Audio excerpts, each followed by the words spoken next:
Here we are again. It's Anything Goes Podcast, man. It's your boy Sean Peoples. I'm here with the fam, the AGP family. Big up everybody out there that's coming on to the live to watch with us, to enjoy tonight. This righteous but ratchet Thursdays, which my mom says just ratchet. Whatever, mom. Anybody asked you if it was just ratchet or not. We said it's righteous ratchet. So let's go along with the program, please. I'm here with Cherie. I'm here with Sharp Man. I'm here with T. I'm here with Lola. I'm here with Mr. Razor. Yo, family, it's a great day, man. It was hot as a mother outside. But luckily, I stayed inside after I finished my run. I came, well, it's mostly walk, I'm lying. But after I finished my walking slash ran every maybe 5 seconds, I came back inside around 9:30, 10 o'clock. And I haven't been back outside since, but I know it's hot because I touched the window and it burned my hand a little bit. So, Tree, what's going on? What's going on? I'm here excited. We back again. Let's go. A big day, a big day, a big day. Excited. Sharpman, where are you, brother? Yes, living and loving life on the cool side, baby. The cool Leave it at that. Ain't nothing wrong with that, my brother. Ain't nothing wrong with that. Yo, Razor, what's good with you? Yo. Yeah, man. You say it was hot. Well, I have some good news. There's rain in the forecast. Hey, Saturday. but tomorrow is Friday, so it ain't horrible. You just have one more day of hotness. Yeah, Yo, man. horrible weather, man. T, what's going on, girl? What's up? Here, blessed by the best. Ready to get it in. Another Thursday. Nah, we do. We here. Lolina, what's going on over there? Hey, happy Thursday. It's my favorite day. You're on your own planet. How is it going on your own planet over there in planet Florida? Pretty good. I mean, it's always hot here, so that's no different, but today was a pretty good day. Probably because I was excited for this. Yeah, definitely. It was a great day. I can't even say great enough. But our topic is today. You already know our topic's gonna be a little controversial. It's gonna be a little rough out there. We might exchange a few blows and a few this and a few that. So let me go ahead and get our Let's get ready to rumble!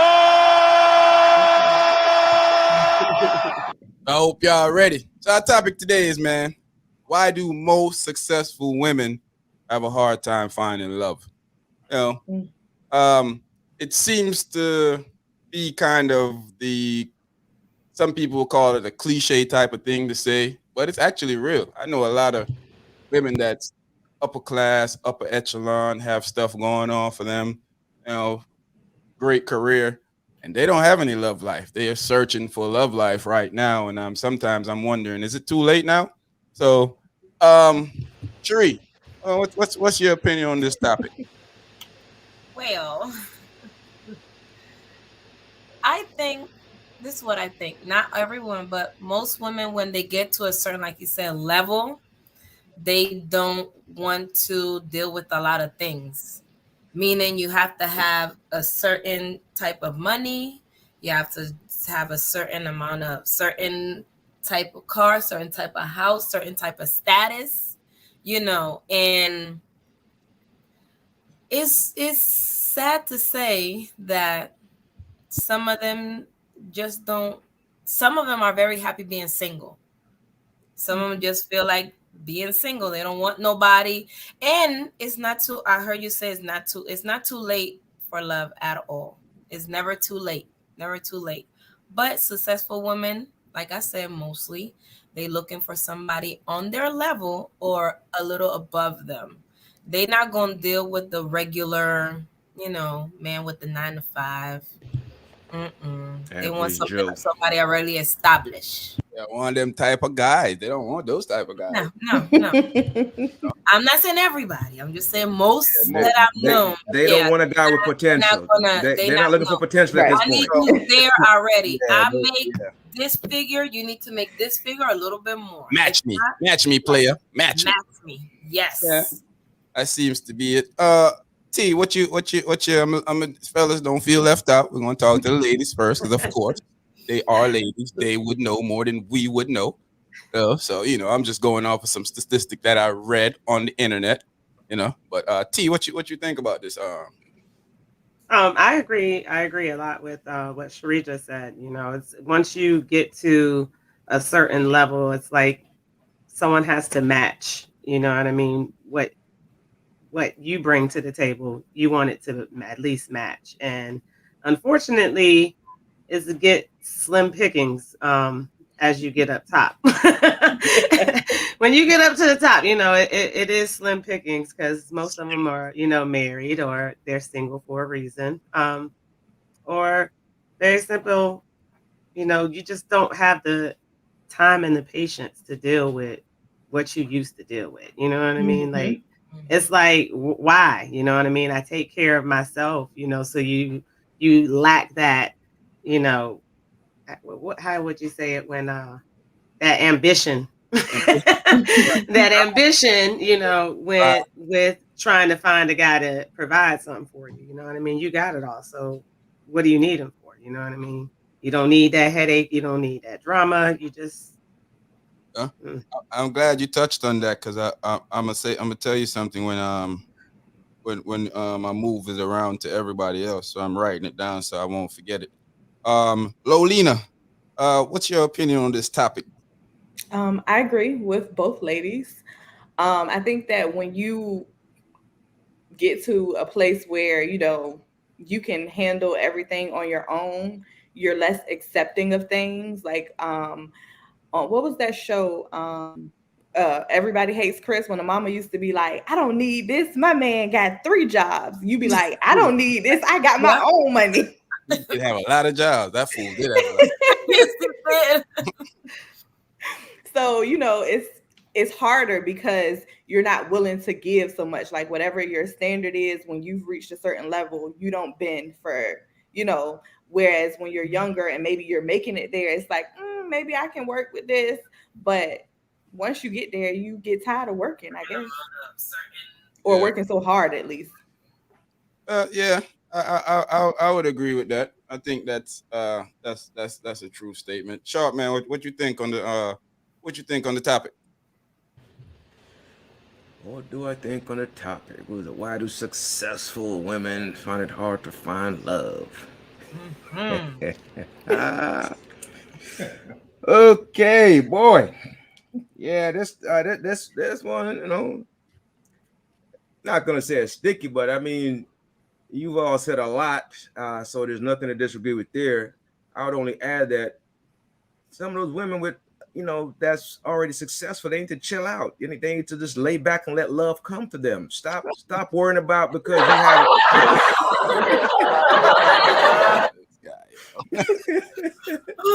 Hey, listen, stop worrying about just because you can get everything for yourself and all that.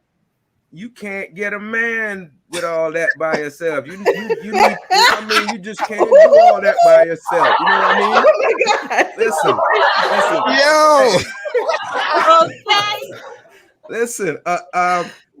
A blow up doll is not a man. Okay. We never know what we're gonna get with you, short man. Go into the sex shop. Go into the sex shop or the whatever shop. And getting one of those toys is not a man. I get that you're successful and you can do your own thing, but I was saying that part don't got nothing to do with it. You need companionship. None of that is companionship, is what I'm trying to say. You need companionship. Okay. You need that human interaction. So you're saying you can have the interaction without the love. Like you think that they should lower their standards? And no, it's their fault. Like, because the way you just came across was like they need to lower their standards. That's why you can't get a man. Hey, you gotta come at me kind of strong. T, Lola, you're coming at me kind of strong right now. So I'm gonna beg you guys to just back it up a minute. Back it up a minute. Back it up. Back it up. So I'm not saying that. What I'm saying is a lot of y'all ladies that's successful are really difficult to deal with for various reasons. The least of which is you have your own bread and you don't want to share it sometimes with a guy that has potential, which is love could be within that potential. Good love at that. Stable love. Whoa. I'm just saying. I digress. You digress. What do you mean share? What do you mean share? So she want me to elaborate, huh? So she want me to elaborate. So you mean I'm supposed to? You mean because I'm successful, I'm supposed to invest in his potential to possibly get on? To maybe get on, so he could get on, and then he could leave me. Oh,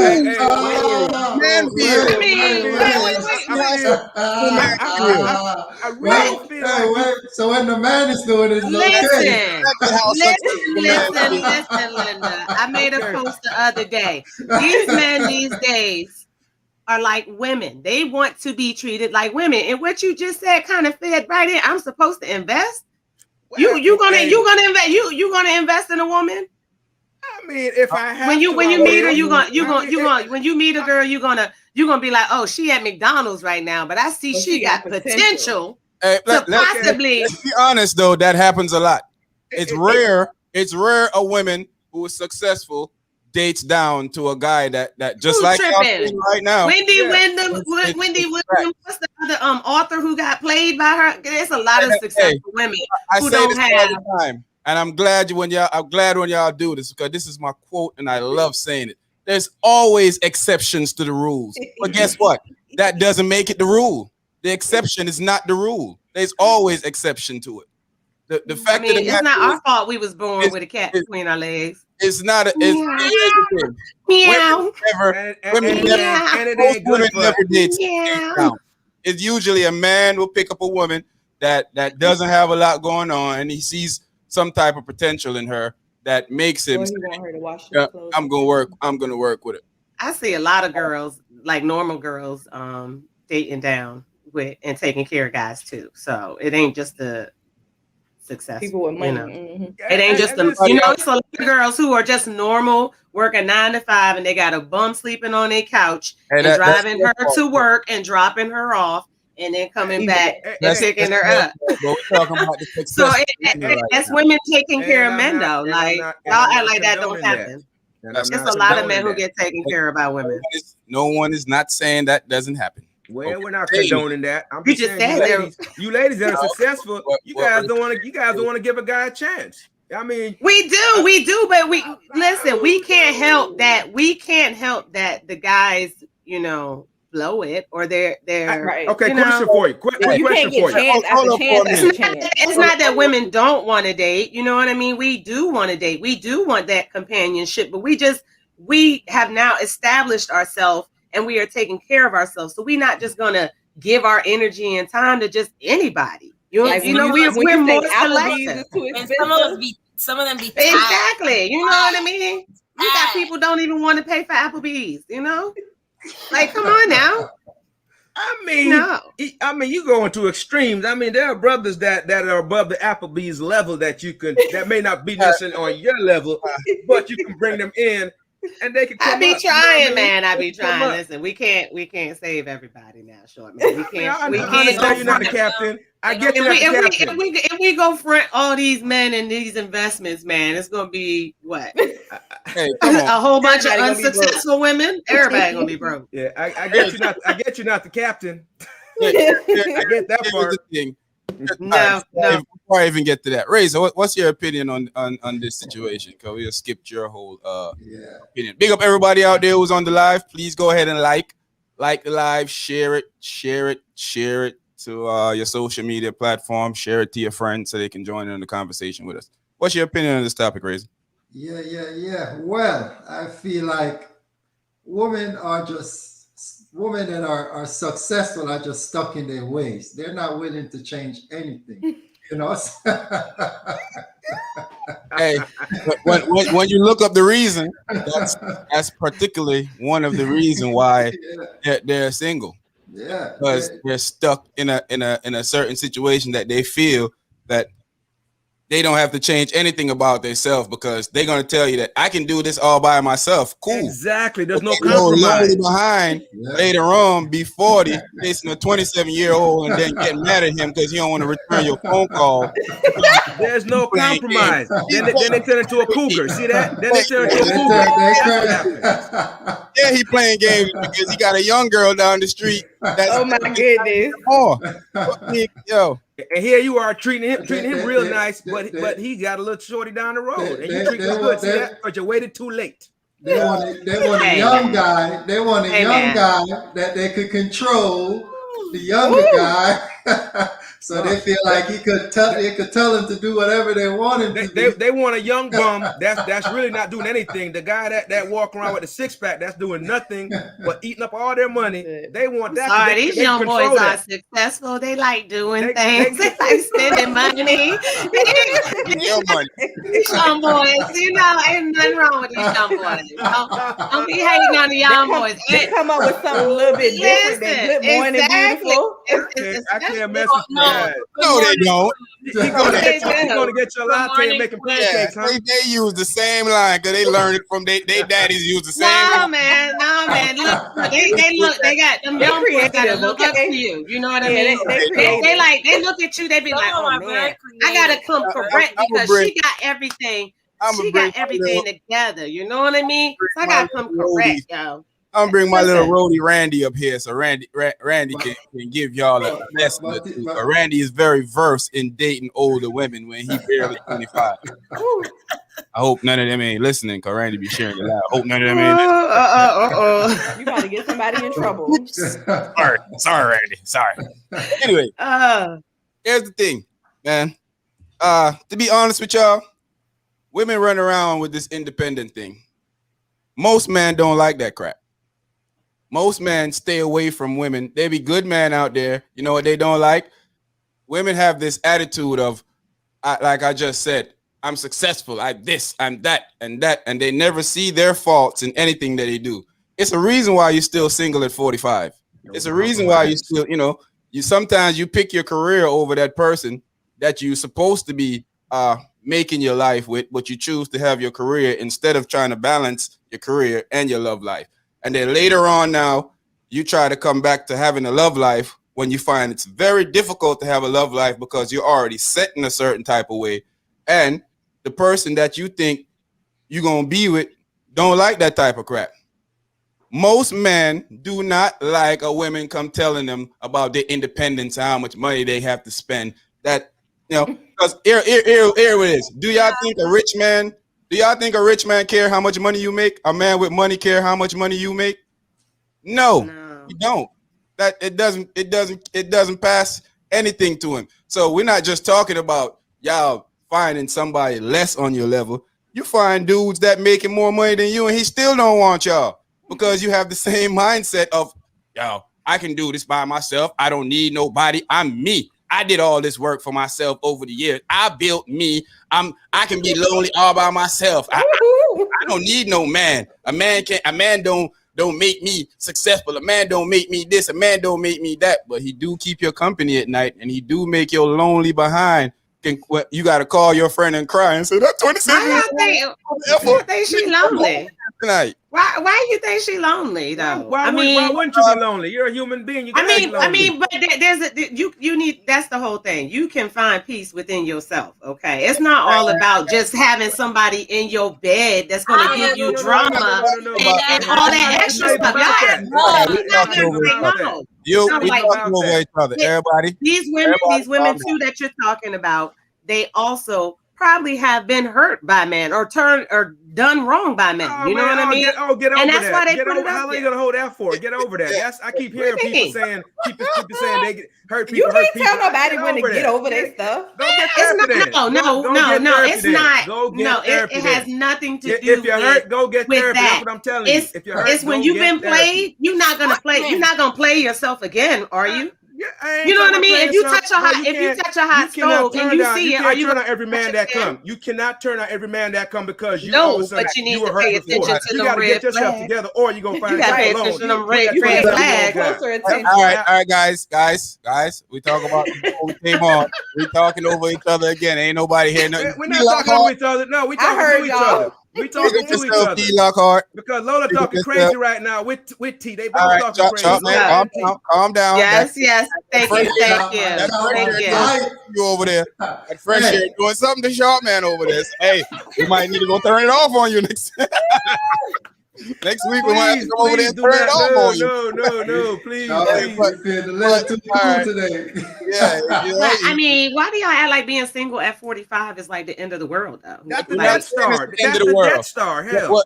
What I'm saying is that I meet a lot of single at 45-year-old women, and now they're in a time lapse to try and get a relationship. So now they're chasing you into a corner to try and chase you into a relationship because they feel Some like people running out from that. I'm good the on single that. women. I'm good. I'm not. I'm mean, you know. You can I speak ain't hit for yourself. 40 yet. I ain't hit 45 yet. You know, I'm So the I'm clock's ticking, 41. huh? You know, But I'm very happy. I'm very happy with, well, you know. that's for you, but a lot of women out there are not happy with being single at 45. A lot of women out Yes, there a lot of them are are very not. are Yeah, emotionally that's true. stable when it comes to that Yeah. situation. So let's not just sit here and pretend like this is not a problem. This is a problem out there to a lot of people. And the point that I was trying to make with this discussion is not the fact that a woman have somebody in her bed. It's much more than that. It's not the person in your bed. It's the person that you could talk to. It's the person that the whole ideal of a relationship, the companionship, the going on vacation when she see her friends that decided not to choose their career over their love life, not to choose not having a kid over their career. When she starts seeing those people moving in the direction that she wants to go in, now she start having some second thought, second decision of feeling like, I should have done this, I should have done that. And that's not how it works sometimes.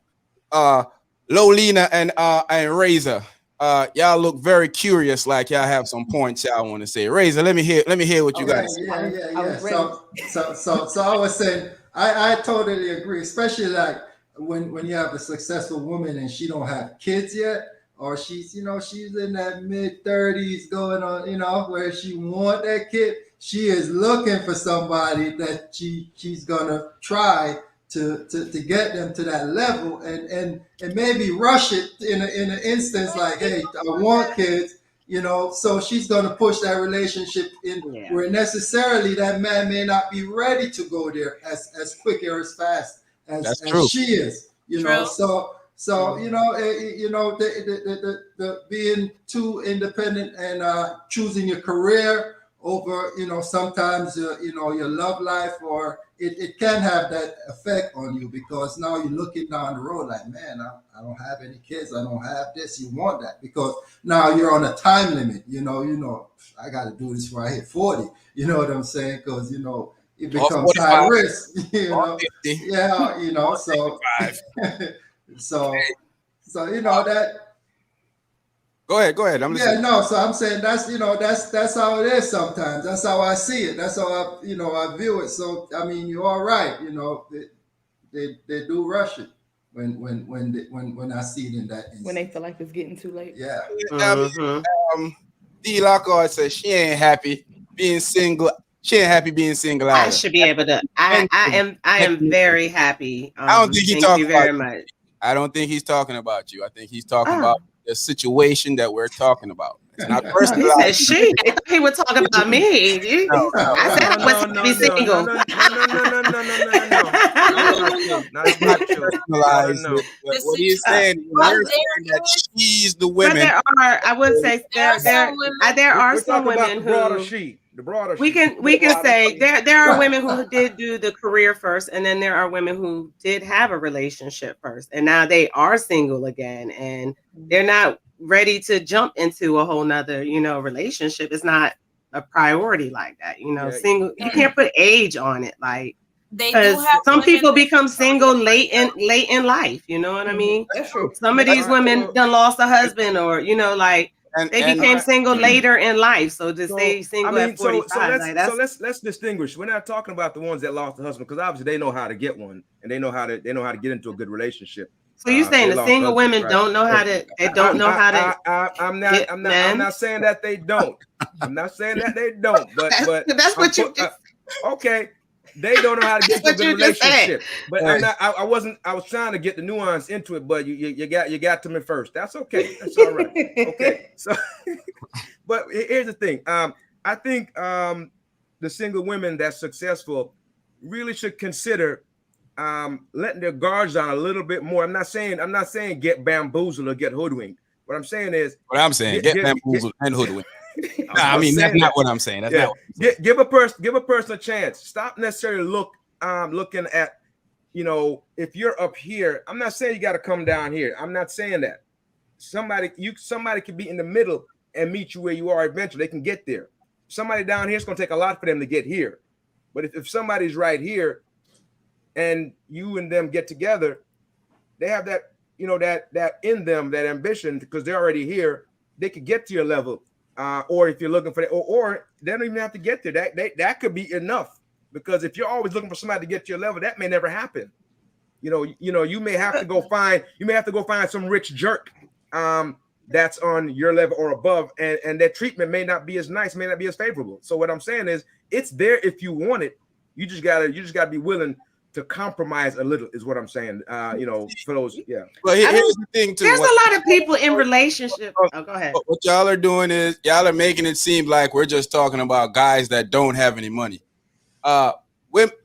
Women have this problem with dudes that have money too. Yeah. So let's not just pull out the dudes in the corner that has the potential, that don't have the lot.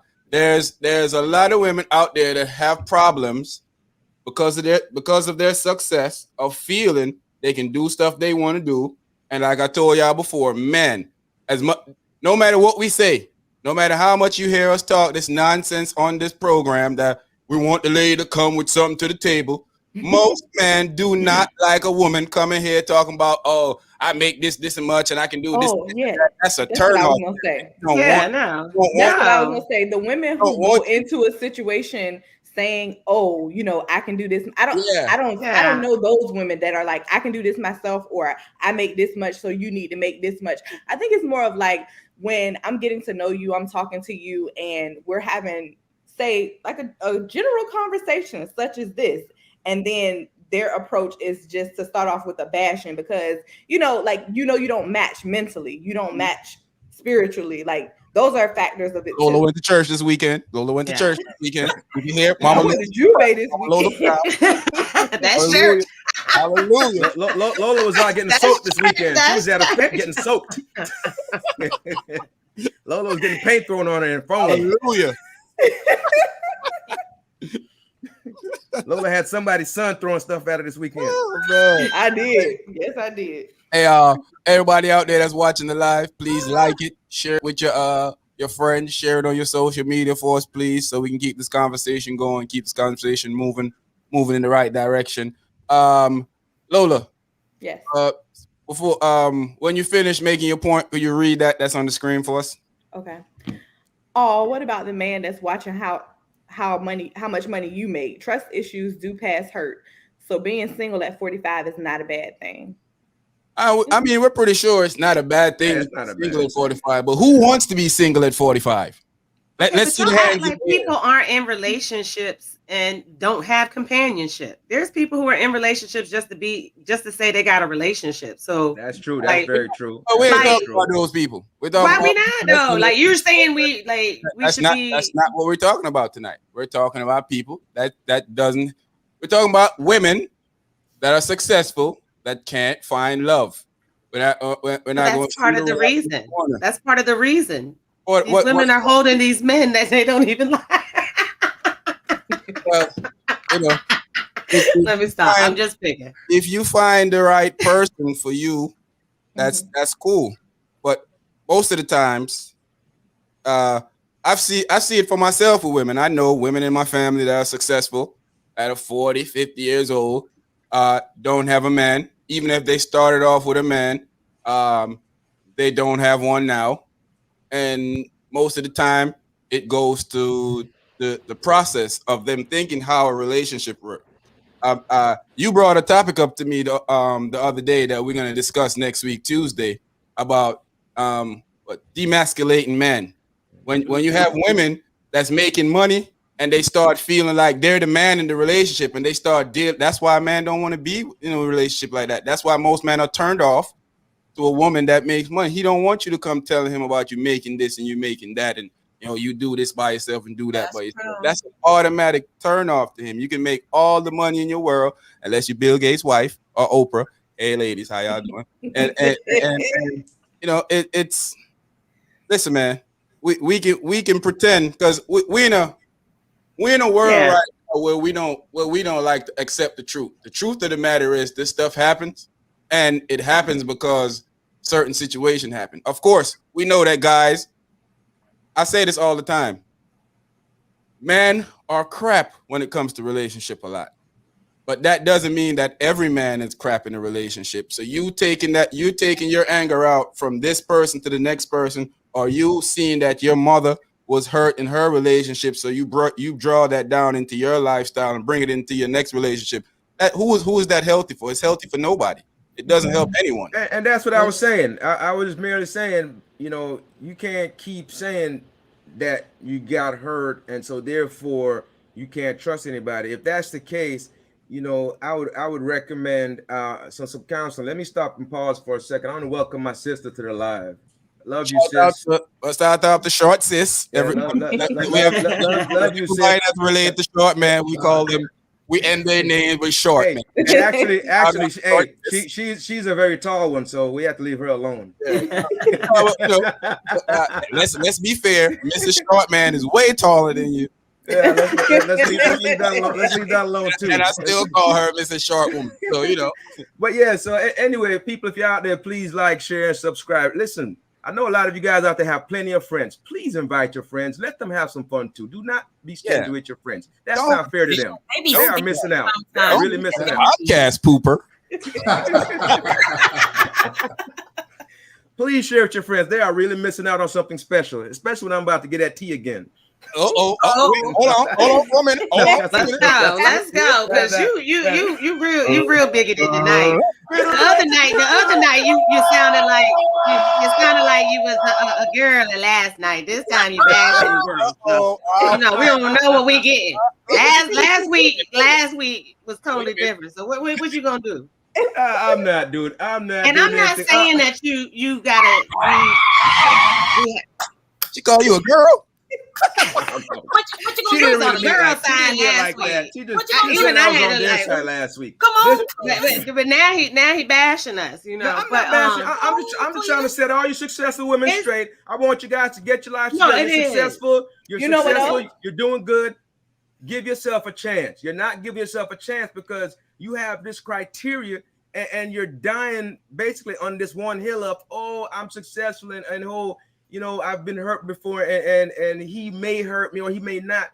You got to go in eyes wide open, give it a chance, but be smart as well. I'm not saying go in there and be a dummy and get taken. That's not what I'm saying.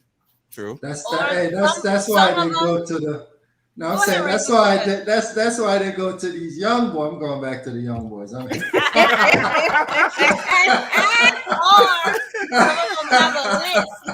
have a list. I need get to the young. He got ambitions.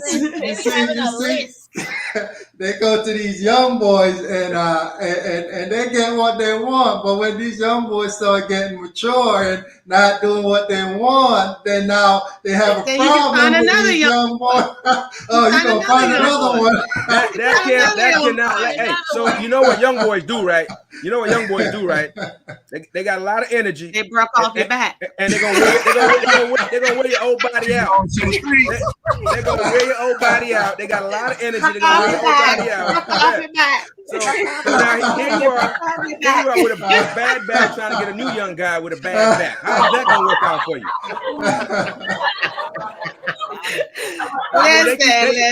They keep blowing your back out. You ain't gonna have no back soon. You ain't gonna have no back. So, Ms. Golden said, "Why do we feel or call it time lapse like she's going to expire?" It's not the expirate. Well, technically, after you start getting to a certain age, you is gonna die. So you is gonna expire. So. If you want to have kids, and that's not the end all be all, but there's a certain, women, that clock starts ticking at a certain point. Then you got to go try to grab the embryos. You got to go try to fertilize them somewhere else. You got to pay a lot of money. That happens. So you talking about those? Yeah. Yeah. So you still have to. That's a consideration as well. When you're successful and you want to have a family, then you have to think about how long do I wait to do this, and what relationship do I get into? And you have to start kind of weighing the pros and cons of that. Because and then you might end up waiting too long and jump into a relationship because you want to have that kid and you jump into a bad one. Yeah, because some of them do when they, some of them get old, they go to college, they finish college, they finish all what they got to do. Then they get the job that they want, everything, the house, and now they're like, oh, well, it's time for a relationship now, and be like 45, be like, well, it's slim pickings, honey. It is slim pickings. I don't think it's slim pickings out there. I think that y'all are just too picky. It's picky pickings. You know what? And sometimes I agree. You see a woman, she's successful, and you feel like, nah, maybe I shouldn't talk to her. Like in some cases, it's just because the guys get in their own heads and get in their own way and don't approach that type of woman. That's true. Body language. I've been told by a man that I was intimidating. But that's true too. So body language. Now, women, you're out there in the public, at an event or whatever. A guy look across from him, he look at you. He can kind of sense the body language when you look back at him. Should he come to talk to you or not? Body language says a whole lot. Maybe you don't got believe your it or glasses not. on and you just didn't see him.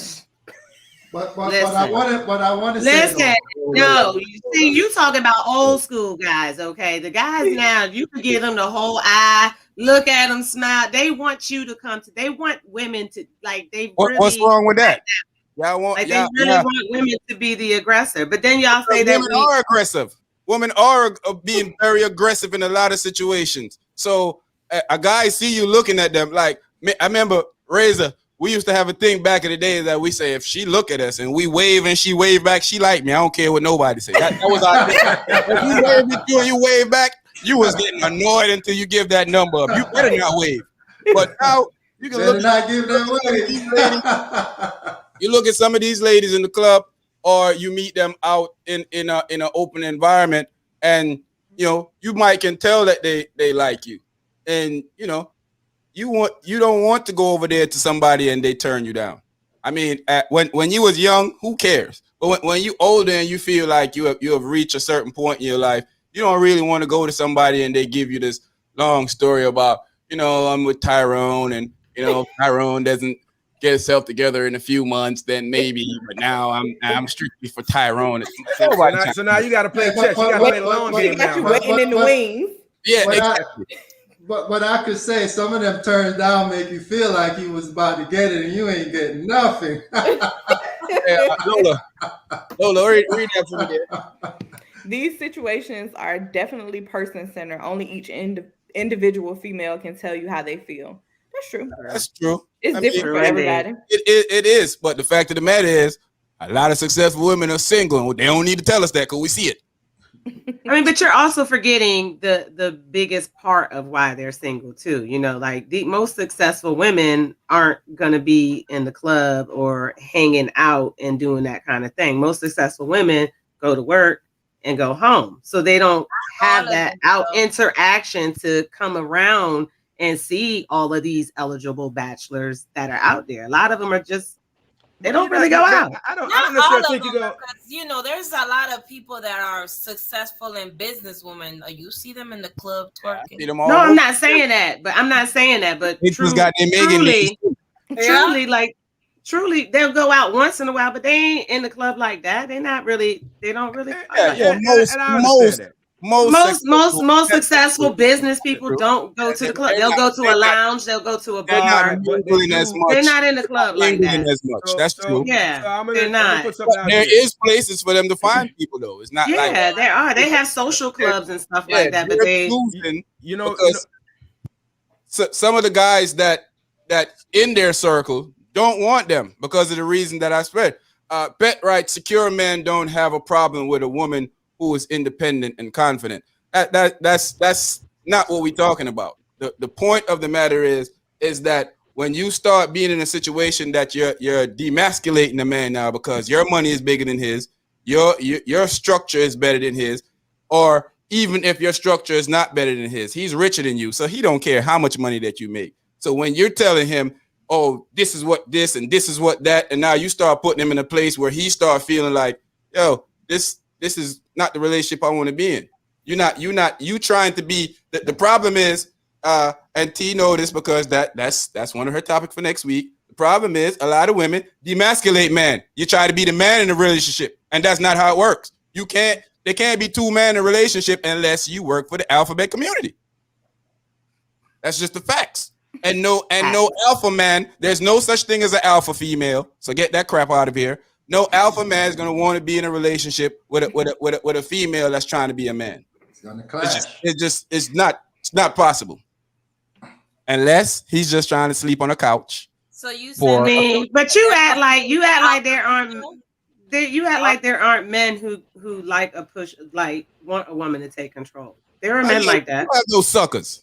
I mean, Yeah, there are men like that who want a woman to take control. No, there are. There are some men. There are some men who some men want the Some are, woman to yeah. take control. Like, Some come on now, men. y'all not gonna act like every man. Not most men, but just. Yeah, just I mean, a few. I wouldn't date them. I wouldn't date them, but Raises you know, But back there to what are you a were lot saying, of men T, who.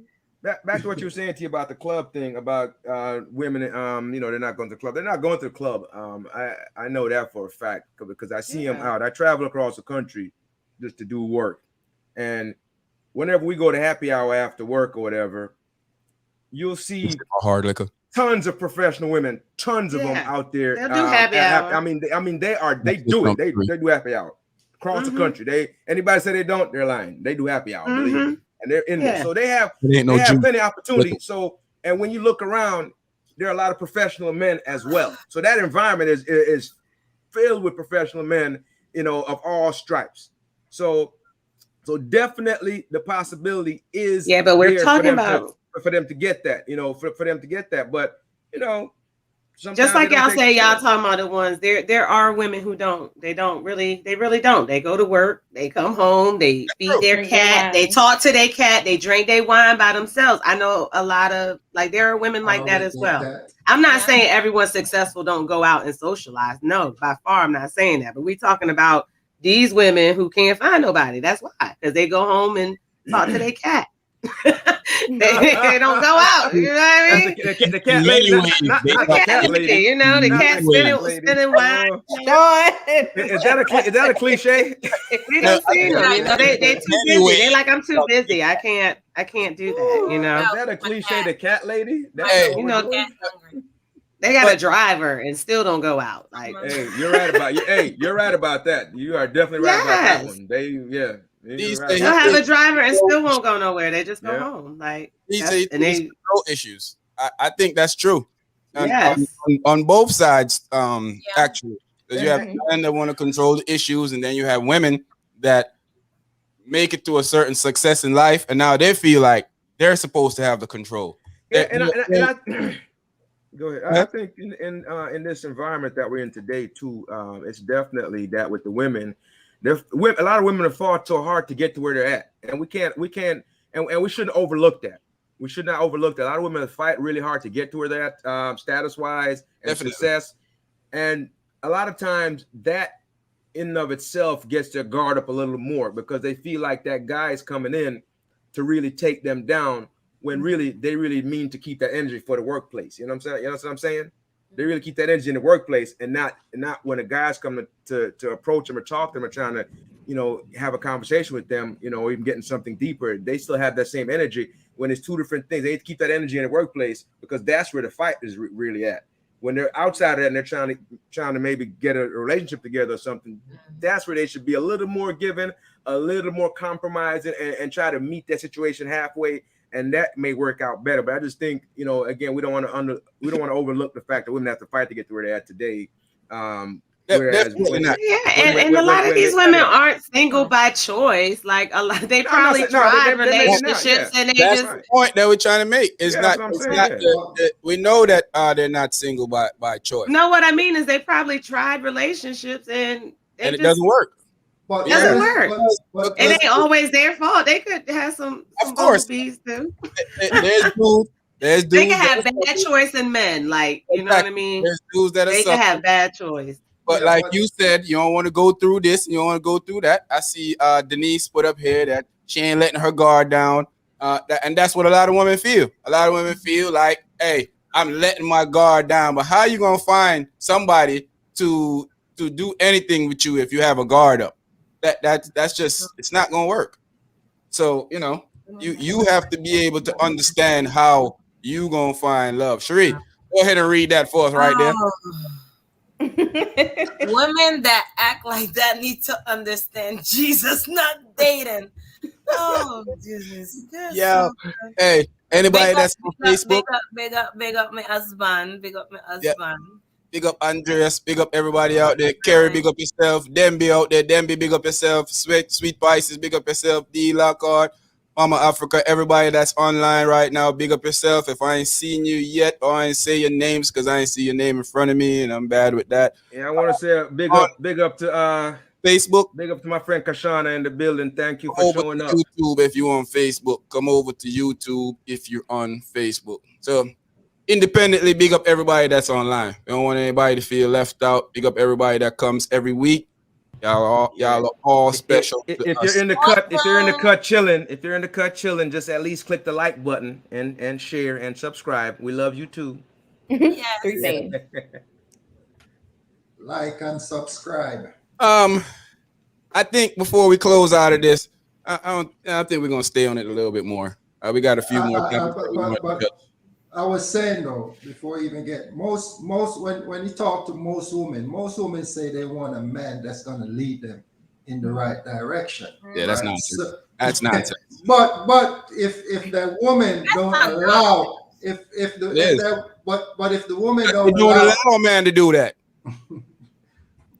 But if the woman don't allow the man to lead them, then that's where the conflict is going to come in, because the woman have to allow that man to lead them and say, hey, I'm the one that's putting on the pants every day, but not necessarily saying that he's in charge or in control of you, but he's the one that's going to, sometime, hey, this is what we're doing. Yeah. That's when it comes to having the right man. Yeah. Because all men can't lead. Well, here's the thing. How you know if you got the right man when you all the time trying to kick over the man in general? No, you gotta give him a chance. Really. Exactly. You have to give someone a chance. There's a lot of women saying they ain't letting their guard down. The cat lady says she's not doing it. Yeah. So the point is, how you gonna give the man his time to do anything if you not letting him do it? Because relationships are hard.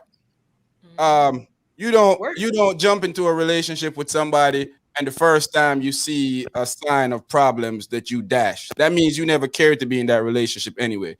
Or you have some other type of issues that you need to go get clarified with a shrink or pastor, somebody that can help you sort those issues out. Because if you love somebody, the first time you have problems is not for you to get up and move. It's not for you to get up and run away from the situation. It's for you to try and fix that situation so y'all don't have an ongoing situation.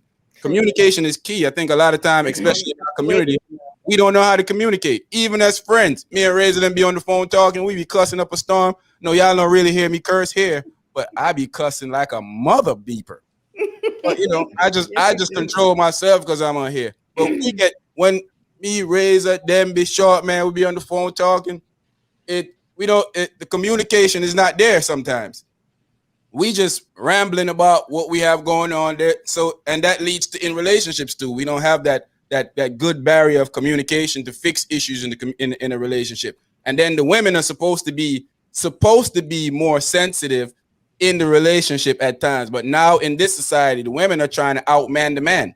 They're trying to be the tough guy in the relationship. No sensitivity. They don't care they don't care about your feelings. And that hurts the relationship because now you have the hard-headed man that want to be a man, and now you have his girl that also want to be a man. So now you might as well be in that community. Yeah, that's it. Yeah, that's it. We say at home in Jamaica, 2 bull can't reel in 1 pen. 2 bull can't buck in 1 pen. Can't do it.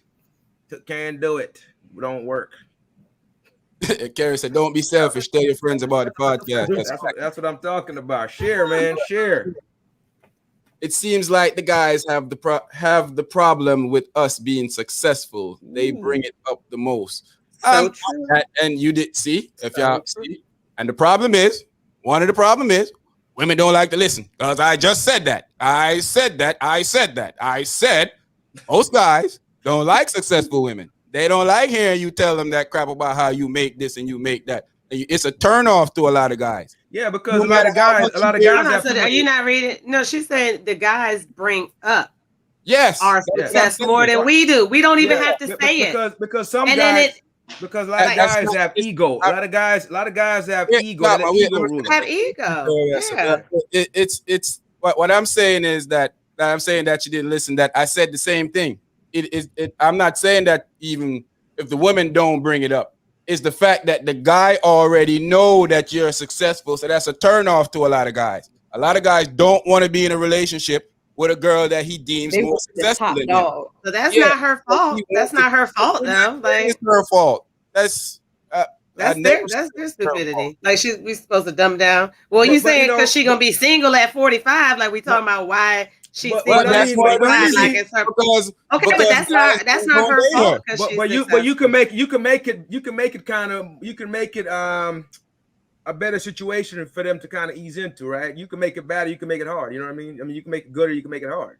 You know, why we got to do all this catering to get the man? Nobody said everybody got to cater. Like you got to. Everybody got to cater. You don't have to cater. Catering, like you got to make it easy. You got to make it easy for. Like he's your whole man. I mean, in terms if he is intimidated.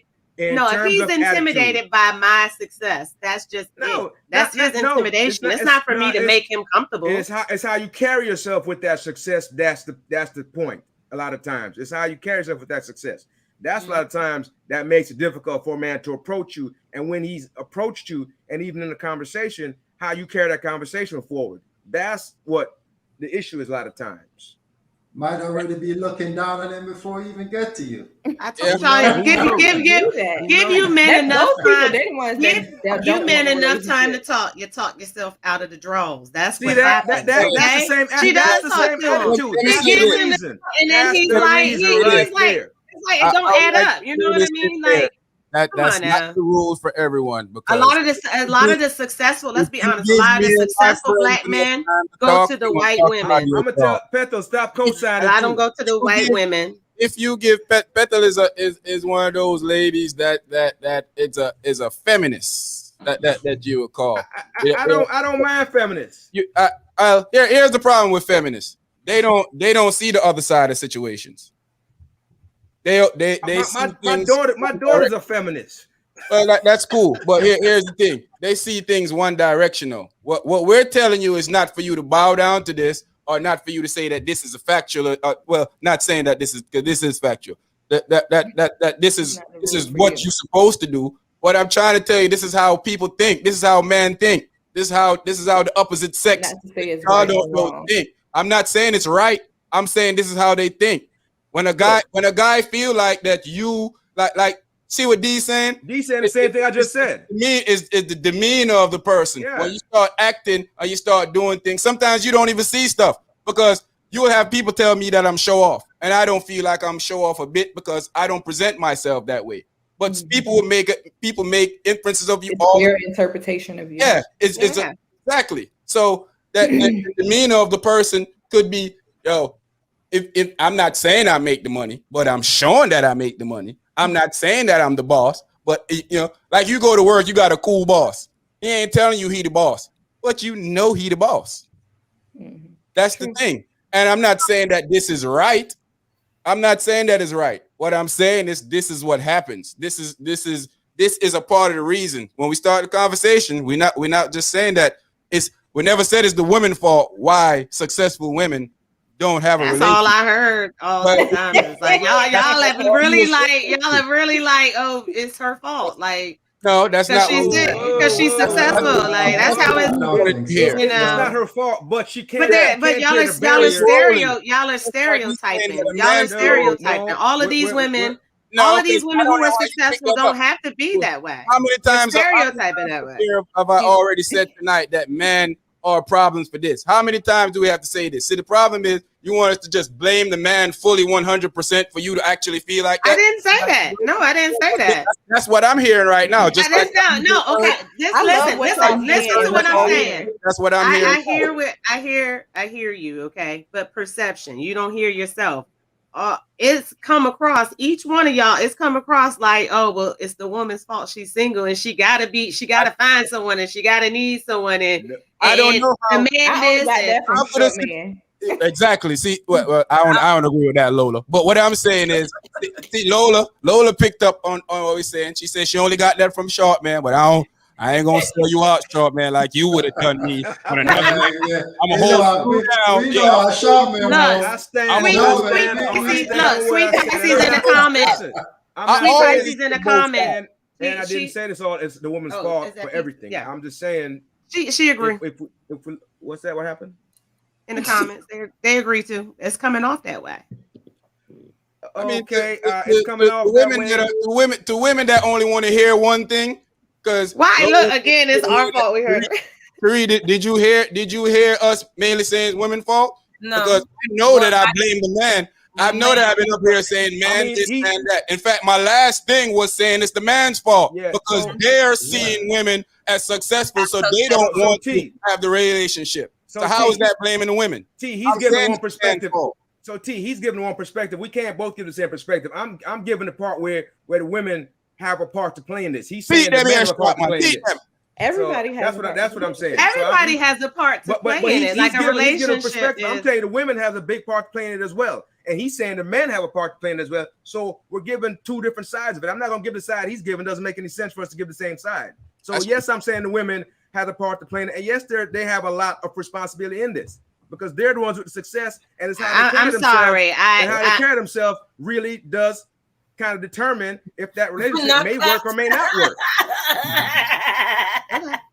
Most of the successful women I know have cars, not cats. And that's my friend, and she's right.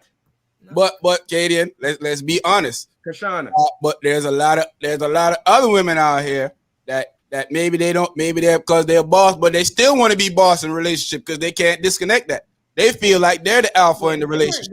Both ways. I know a lot of relationships like that myself. Like, even if it's not necessarily a close friend, I've been on conversation with my friends that have their friends that their wife are very successful doctors, maybe lawyers, even working at the Pentagon, making hundreds of $1,000s a year, and the man is disgusted with how his women treat him and the kids in the house because he feel like, she feel like she's the boss of them because she brings home majority of the money.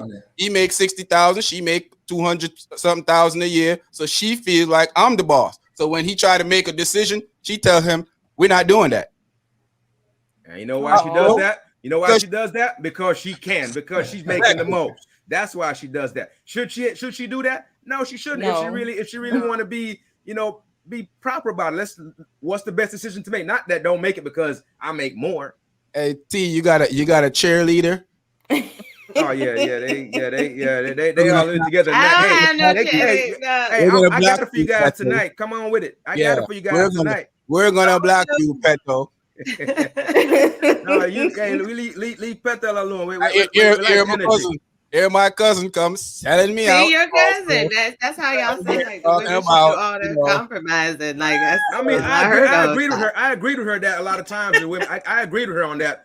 I made a comment over on Facebook. I agree with her. A lot of times the women do compromise a lot, but that doesn't mean you shouldn't. See, who cares how men think? Exactly. This is the attitude right here. This is the attitude right here. This is it. This. What are this?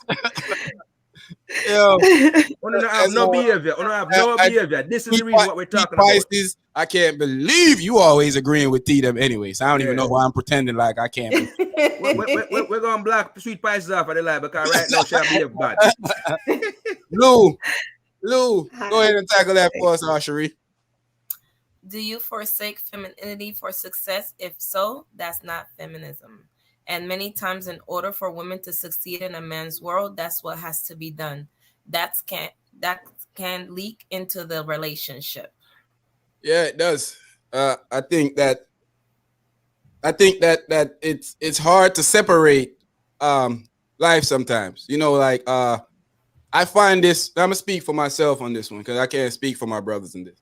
I find me at times not being able to separate the tough guy part of me from anything else in my life.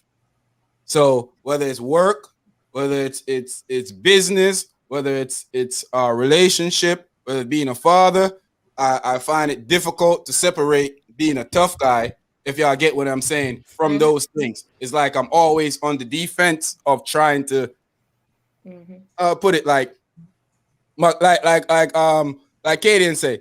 It's like a guard is, or Denise, a guard is always up because you have a feeling like you never know. And that comes from just perceiving the world in a certain way. So I'm not speaking for everybody else when I'm saying this. I'm speaking for myself when I say this, is that it becomes hard. So I understand sometimes that a woman will run a Fortune 500 company, come home and tell her husband and their kids what she want them to do. And she expects it to be done because she feels like she's the boss.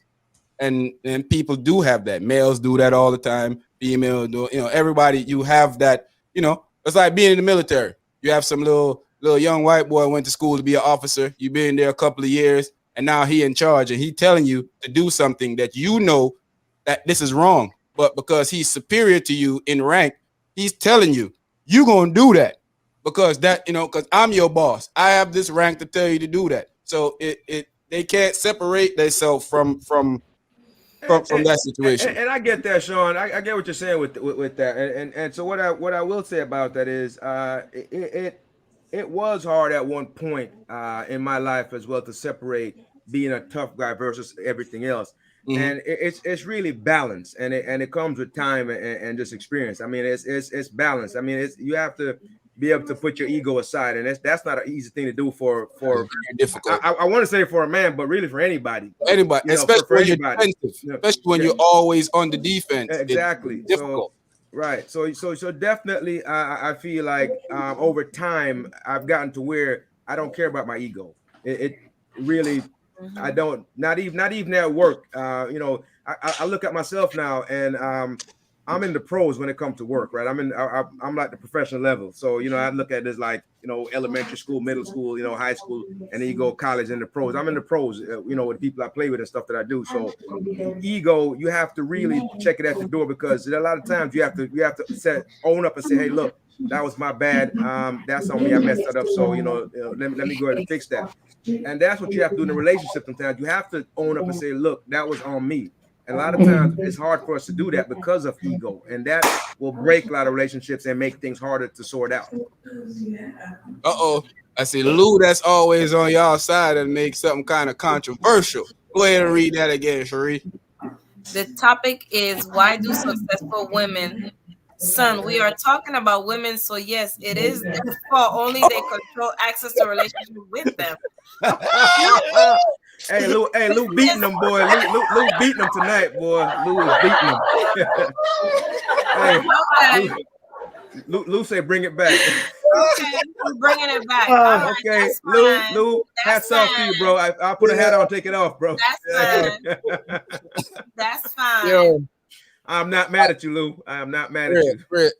I think this is a good conversation, man. This could go on and on and on and on and on and on and on. But like Razor had to step out. Razor said that he don't want to leave, but he got to go right now. We don't want to leave this topic, but we got to go right now. I do want to throw in a quick joke that a friend of mine texts me and say, hey, bro, this is when most women want to settle down. Oh my Yo, all right, boy, you crazy. You got that one. Don't ask me to do nothing else for you.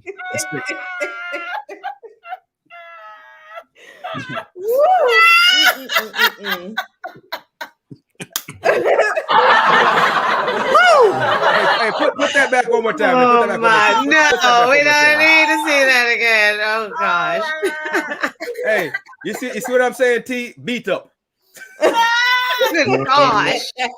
That's what you call getting your back blown out too much. Oh my God. Definitely for the streets. Definitely the streets. Definitely the streets. Oh my Definitely God. the streets. Hey, so everybody that's on the live, please share on your social media. Share, send a text message to your friend, tell them join the conversation. ladies in the comment section, ladies on all over listening, send it to your friends, tell them to join in. Before we get to the next topic, let's see what some of these comments saying. Brit, big up yourself. Brit, leave Facebook and come over here. Quit playing games. Yeah, you know you ain't supposed to be on Facebook. Quit playing Brit. games. What's wrong with you? Next time I see you, it's on. Yeah, son. Yeah. Oh, gosh. I guess Petal said being a feminist. I can't get that image out of my head. That's exactly what being a feminist is. It's not. It doesn't have anything to do with equal, right? Because if it's equal, you wouldn't want to be a feminist. So that's exactly what it has everything to do with. But I think that women do get harsher treatment than men. That's a fact. We know that. The thing is, we have to stop you. D. Lockhart said, "Yeah." But look at Andrea said. Andrea said, "Someone look at that at 25." I tell. True. Before even 25, some of them, like we say, man. Dre, get off. Get off. She belongs to the streets. Hey, stop the truth. Stop the truth. She belongs to the streets. It's a fact. Yeah, oh man. So let's talk about this. T, go ahead and read that for I, please. Fleeced? Is that what I said? Fleeced? Yeah. 22-year-old NBA player PJ Washington is now forced to pay $200K a month in child support over the next 18 years. Ex-wife Brittany Renner, 29, secretly filed for divorce 2 weeks after giving birth to their child. Yeah, that's foul. That's foul. I just think that's foul. And something, we do not know the situation. We do not know the inner workings of this whole thing. And he's 22, young guy. He thought he was in love, maybe. But she knew what she, I don't want to throw under the bus, but it's likely she knew what she was doing when she went into the situation, because she kind of ran out. Exactly. She kind of ran out too quickly there. You're going to, right after giving birth, you're gonna just run. Why didn't you leave before that? You were pregnant for 9 months. Why didn't you leave before that? I did two sets of research on this. I did a set of research to see if this was actually true. I did a research to see why a lot of people on social media that follow her was bashing her, and apparently she's like this with a lot of athletes. I don't know. Oh, that's her stick. That's her stick. Okay. Yeah, I don't know this for a fact because I don't know the young lady. So allegedly, she do this with a lot of athletes. She bounces around from round to round, and he was the sucker that just fell into. I was gonna say he better chalk that up in the game because he should have known. Oh, she like Superhead, huh? Get around.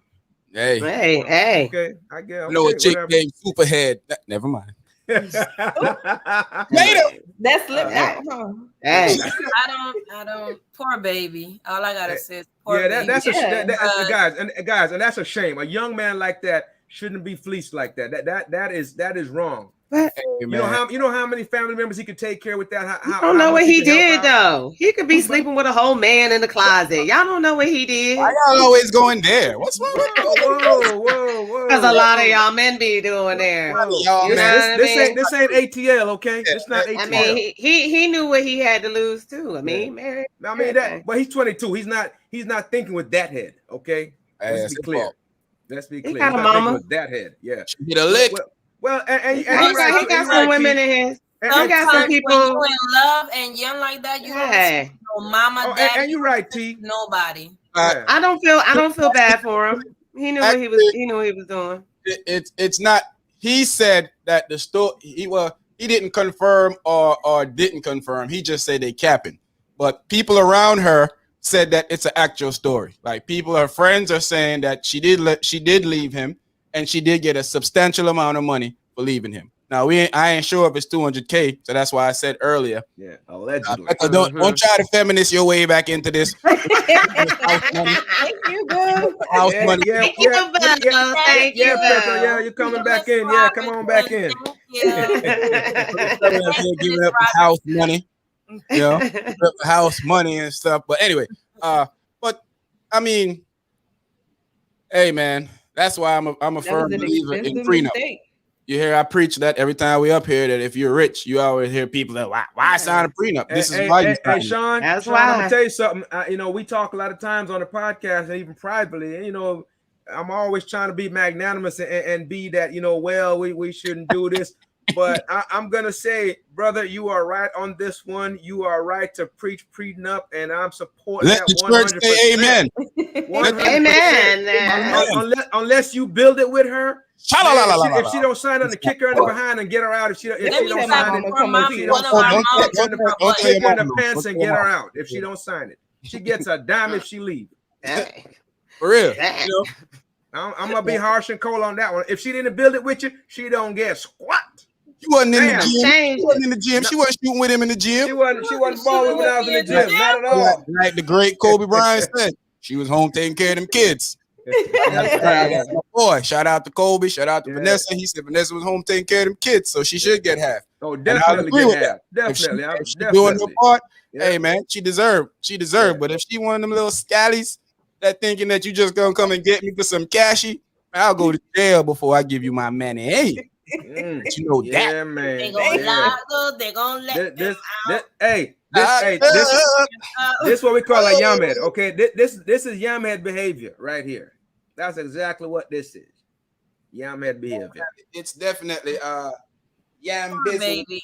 Poor baby. Hey, he shouldn't have been for the streets, giving that stuff away like that. You gotta be more stingy. You gotta be more stingy with y'all stuff, man. Keep telling y'all men need to. He don't have nobody. He don't have anybody good around him to help him out. Nobody good around him helping him out. All right, people. So probably turning his eyes backwards. all right, yeah, she got super head. Welcome back, Brit. Yeah, welcome to YouTube. What I was gonna say, yeah, before we go to the next topic, the phone line is up.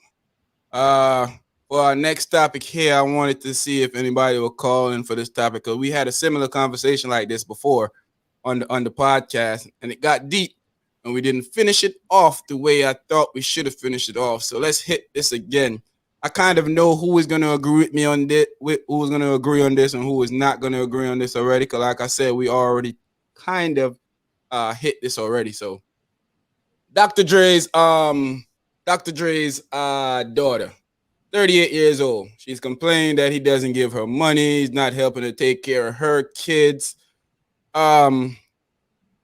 Is Dr. Dre obligated to help this young lady? Did he already did his job already? She's 38 years old with multiple kids. Is it still his time to take care of her? Is he doing something wrong by not helping her? Let's start off with Cherie.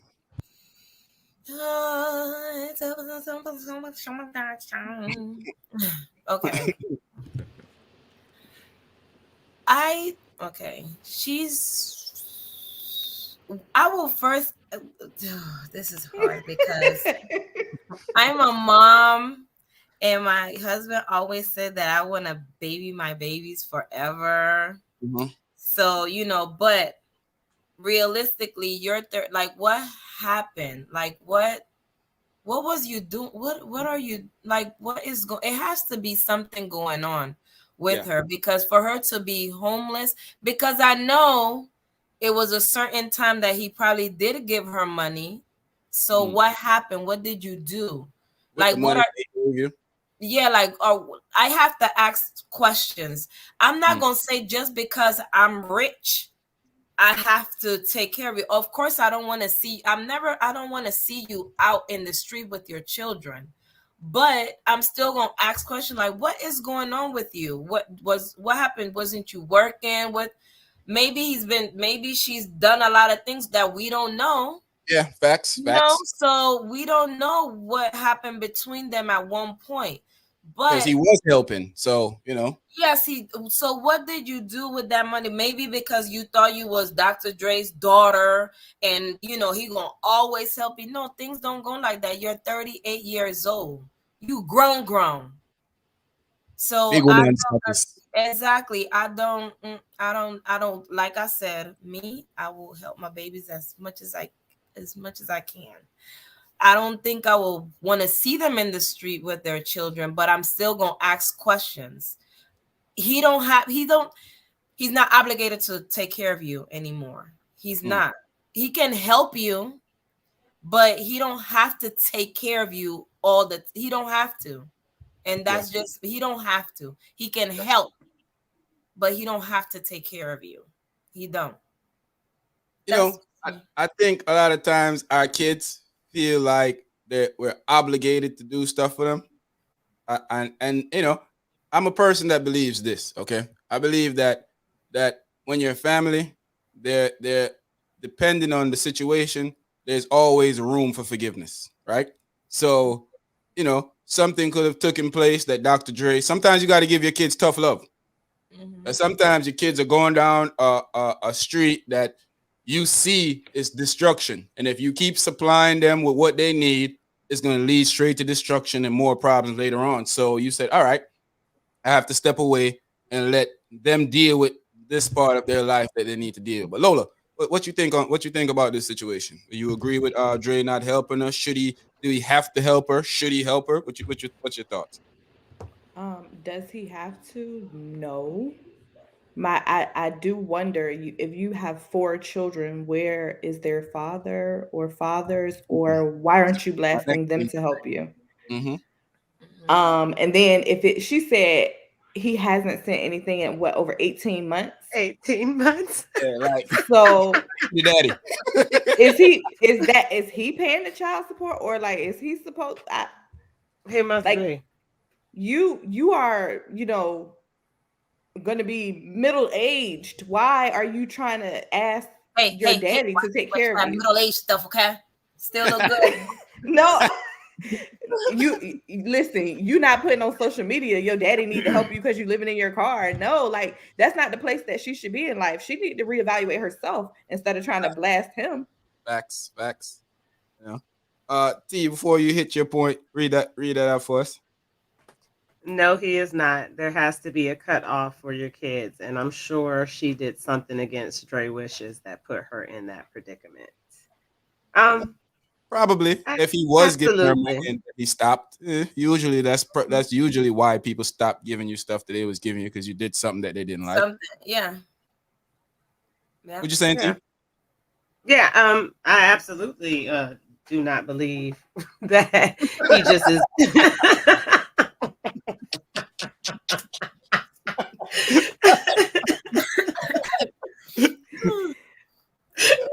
He is not supposed to she had to do something it's come on now, that the whole thing come on, it doesn't even sound right. She's 38. Why aren't you taking care of yourself on your own right now? Even if my father was a billionaire, I don't expect him to take care of me. I would want to make my own money. I would want to do for myself. And he ain't gonna have him. She looked like she was the only one in the car with a kid. She delivering out the car, yeah. Come on now, that don't even that right there sound like a spoiled brat. Sound like a spoiled brat, entitled, privileged, spoiled brat who is being taught a lesson by her daddy, and people need to mind their business. That's a whole grown woman. She's somebody, mammy. Come on now, that is not his. Help, because if you really homeless and you out with your kids outside, of course I don't want to see my grandchildren somebody that I think in the comment. I don't want to see my grandkids outside, without a home or anything. But I can help. But I don't have to take care of you. You're 38 years old. What's wrong with you? Exactly. Where your job at? Where did she go wrong in life? What are you doing? Yeah. Being entitled. Come on now, being entitled. That shows you she's spoiled, entitled, and she thinks he's supposed to take care of her. And now she's gonna embarrass him in front of the whole world when she's really just embarrassing herself. Yeah, you're embarrassing yourself to say I'm 38 and my daddy ain't give me no money in 18 months. What? I haven't had birthdays and I still can't remember when the last time my daddy just was like, here's some money. Come on now. I think she's making it worse for herself, because the situation he going through already, and now you throwing him under the bus more. That's just gonna put him in a headspace of saying, I raised you already. You are adult with kids. I was giving you money until you said 18 months ago. You did something, and now you on here bashing me. Oh, it's gonna be another 18 months before And you get another dime. she could, for all we know, she could have like a drug problem. You know what I mean? And she was Possibly. stealing money. And you know what I mean? Like we don't know. Like that's Don't leaving know people what. business Yeah, alone. exactly. We You don't know what exactly went on, but you know he gonna take care of his children. Like, come on now. Yeah. But she is a whole. No She children. a whole. I was gonna say she a whole. I will Like, say, you know, take care of the sometimes grandkids. with your children, things they hard like me. Sometimes, you know, I might come on there like that. He be like, all right, I got you, boo, or something. You know what I'm saying? Something like that, like help. You But know, you're not someone. expecting him to But do I'm it not expecting him to take care of me. monthly. I'm 43 years old. Like she need to get over herself. Seriously. Yes. And you should go harder because you have children. Right. So Right. you should be, even if you can go to this job, that job, deliver. You can do Uber. You can do. You know how much money people make at Uber? OnlyFans. No, I'm just playing. Ah! She got a great daughter. I know she Dang. get Had good. some She get internet, good money around. in her I'm just car. saying. I'm just saying. Hey, you got to Short work, man. work. She be on the You know. on the OnlyFans like, hey. Short man sitting over there marinating in his thoughts. I kind of already know what this guy is gonna say, but go ahead and read this before you get to your point, my brother. It says here, I'm getting rich to take care of my kids and make sure they're always good. So if I'm a billionaire, my children are only working for their lifestyle. They're not working for their survival. Okay, that's a great point. I mean, Great yeah. point. I guess it leads to how you look at life. So I'm Yeah. like saying that sometimes if you're going down a path of destruction, are you going to help them keep going down that path, Right. or Are you going to try and fund the stop that? destruction? Yeah, Yeah. I mean, Mhm. you know, I'm always about helping my children. So that's just number one, and we should all be about that. He's definitely not obligated to take care of her, but what I think it is more of, though, I think it's a moral responsibility. So it's not that he's obligated, but it's a moral responsibility, and not that he should necessarily take care of her. I would say in that situation, and we don't know the inner workings, we don't know the particulars, but definitely we should probably, you know, get the grandkids off the street first of all. If she's in a situation where he was giving her money and she's just blowing the money because she's balling out because he's her dad and you know he's worth however many hundreds of million, then definitely he should probably pull back, get the grandkids, and get her into a situation where she can get help, a shelter or whatever it is, get her off the street where she can get help. I don't think he should just be throwing money at her because, I mean, definitely I'm all about taking care of the kids. But at the same time, we all have kind of recognized that we don't know the whole story. This could be a situation where, like a lot of you said, that she's going down a bad path and giving her more money could lead to destruction. So get the kids from her, get her into a space where she can get help and get herself together where she can help herself. You don't have to give her money to really help her. You can get her into a shelter, get her into a rehab place or whatever it is, somewhere where she can just get herself together.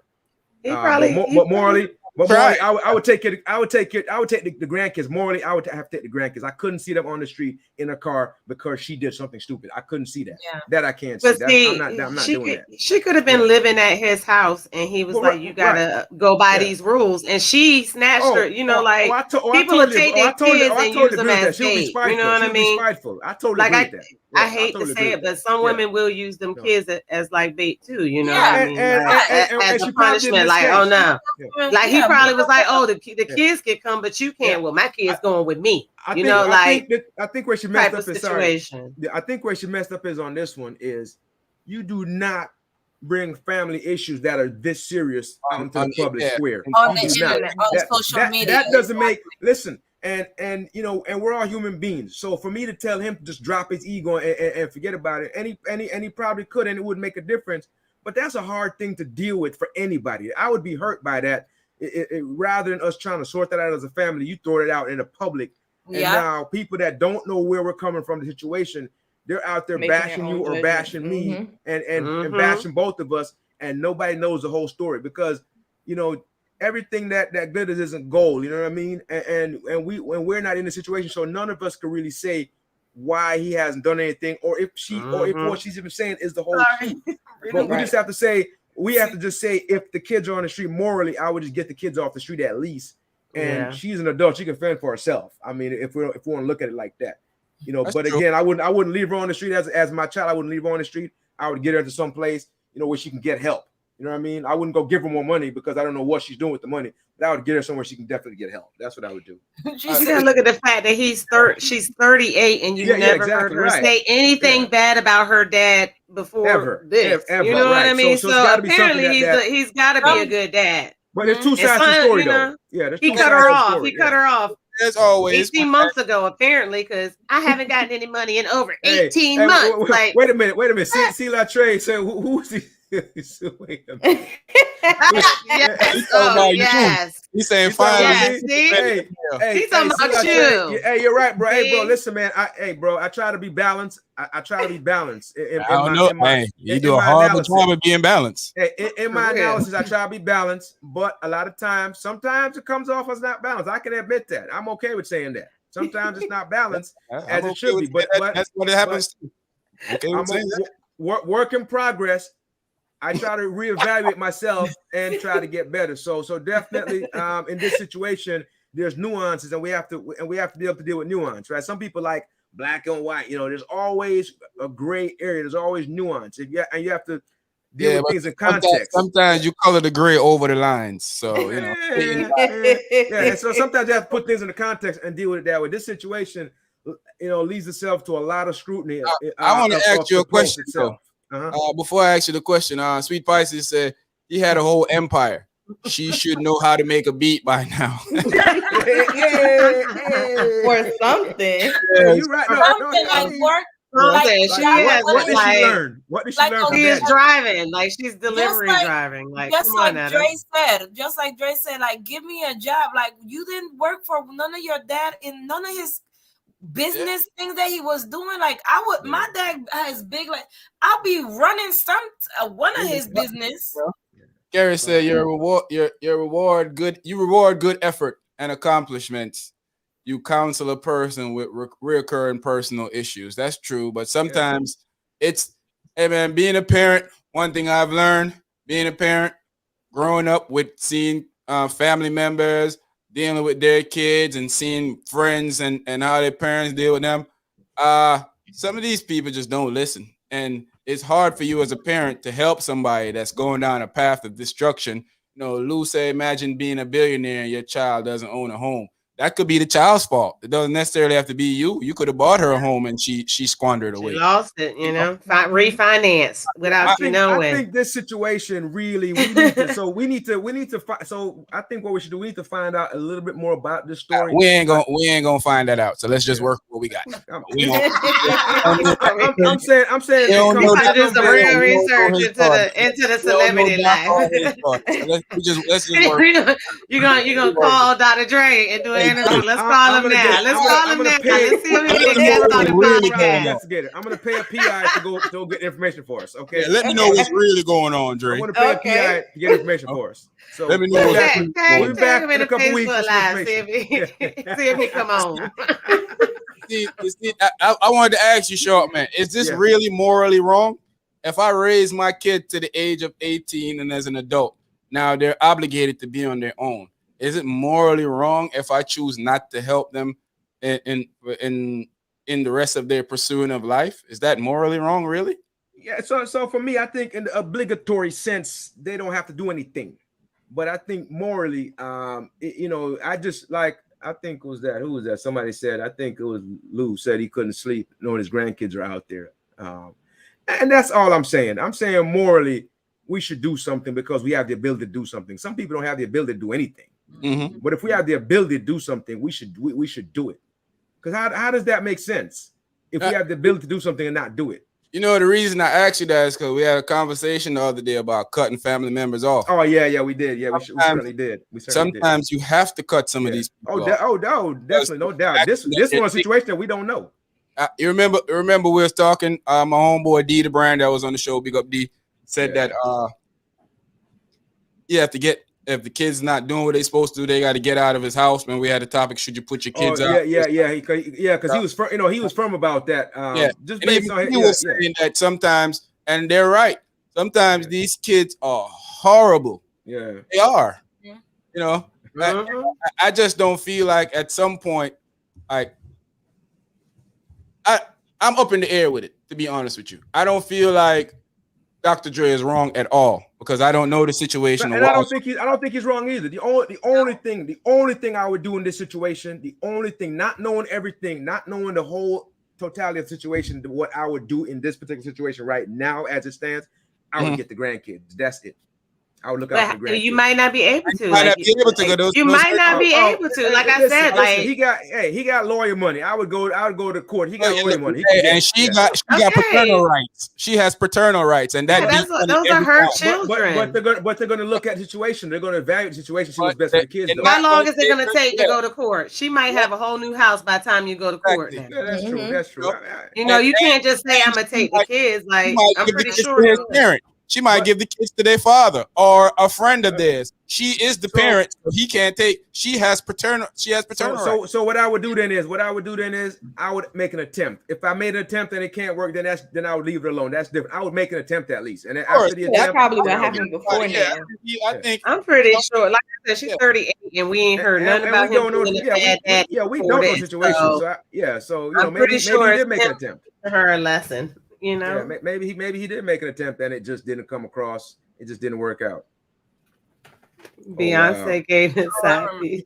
Remember, Beyonce daddy gave his side piece all of that money for the baby he created with the side piece, and she spent all the money on herself and was broke. Within 3 years. Yeah, and that happens a lot too. You give them money for the kids. The first time instead of putting the money up for the kids, they spend all the money living this lavish life. And later on, the kids have nothing. No. Kids have nothing. They got to go back to the daddy again to get more money for the kids.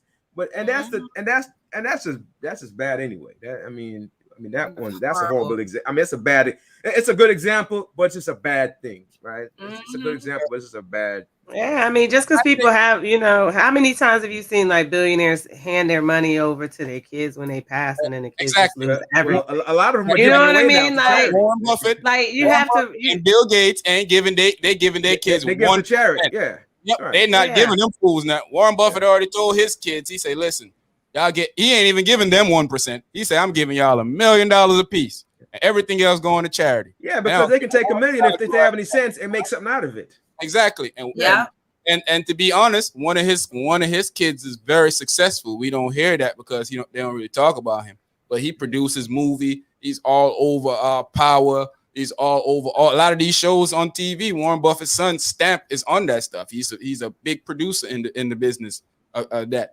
And then he has another child that does absolutely nothing. Yeah, I mean, not saying that they does nothing, but he got $1 million and he's not doing nothing that the other. And he may spend that $1 million and end up like her on the street. Exactly. So, because I've seen a lot of people's stories about people, especially in the documentaries, when people win lottery and they millionaires, and by the time you millionaires and they go nothing. They don't have nothing to show for it. Nothing. I disagree with you on this, Lou. I don't think it's morally wrong. I think as a parent, you did your job. I think you're morally obligated to raise your kids to become an adult. When they become an adult, they are obligated to take care of themselves. If you choose to help them, then that's you helping your kids. I don't think it's moral or immoral. Either way it goes for you to help them or not help them. I don't agree with that. Let's take some questions before we move on to the next subject. Go ahead and read that for me, Cherie. Your children are not family members. They and their children are the only beings that come from your loins. They are your product and responsibility. For me, that ends when I do. Well, I mean, for you, that's what you got to speak for. You have to speak for yourself. There's times that I know parents have to cut their kids off because their kids are so destructive, especially to their other siblings. So you have to get them out of the way to keep that other sibling from being in the same situation as that. So I think a lot of time when you're a parent, you tunnel vision stuff, and you don't realize that there's reasons where people do stuff. I cut friends off. I'll cut family off. if you do something to me that deem me to get rid of you out of my life, I don't care who you are. I'm getting rid of you. Yeah, My I think job that, as a parent is to make sure that my child is grown to be successful. If I give you all the tools and you choose not to be successful, I don't think it's morally wrong if I yeah, say, "Hey, I and did just, my job. yeah, Your and turn."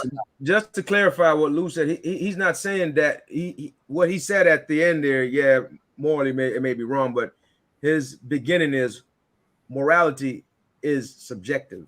Yeah, Right. it's What you subjective to think people. morality is subjective. So Yeah. that's what he was saying. Yeah, that's what he's saying. That's what I'm saying too. I don't think it's moral. I don't think it's morally wrong for you. He's saying for him, but yeah, overall morality is just subjective. Yeah. But because obviously for him, why I say I didn't agree with him, because he's saying that in his subjective thoughts, he's thinking it's morally wrong, and I'm saying I don't agree with him on that, because I don't think it has anything to do with that. I think as a parent, you get your kids to a certain point. Your job, my parents' job was to get me to be an adult, to be as successful as possible. Whether they completed that task or not, that's neither here or there. But that was their job for them to do that. And I think that once you give your children all of the tools that's needed for them to be successful, and if they take a different route, or if they're problematic to you or your family, then sometimes you have to part ways with this person.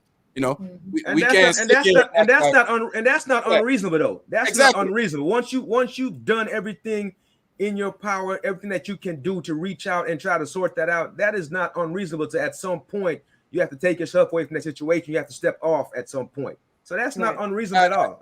Yeah, that's not true, because the grandkids might have a father, and the father might not want the grandkids to go to the Dr. Dre, or she might have a friend that she might put them in the household with, or she might have somewhere that she might have a friend that's saying that, hey, I'm gonna take charge of the kids until you get back. So I was saying what Lou was saying, kind of with because I said, I mean, I mentioned that he has lawyer money, so he could definitely fast track a case, get something done. I mean that's what I'm thinking in my head, and that may not be the situation like you guys said. I mean, it's always when you have money, you're open to a wide array of things. But when you have more avenues, remember, Dr. Dre is a public person. So when he can't now bully his money onto her, because now the whole world gets to see. Exactly, everybody's watching. So there's a lot taken into account. Again, his public persona, his public face and everything. He's with Beats and all that, with Apple and everything else. Can't go out there, like I said, bullying her to, that's not going to be a good look. Optics, maybe it's a good thing to do in private to try to get the kids away from her, but optically, publicly, it's not a good look. Right. Yeah. Let's lighten the moment a little bit. You remember y'all remember the guy that sing, "You better put that woman first." This is what happened when you put that woman first. Oh man.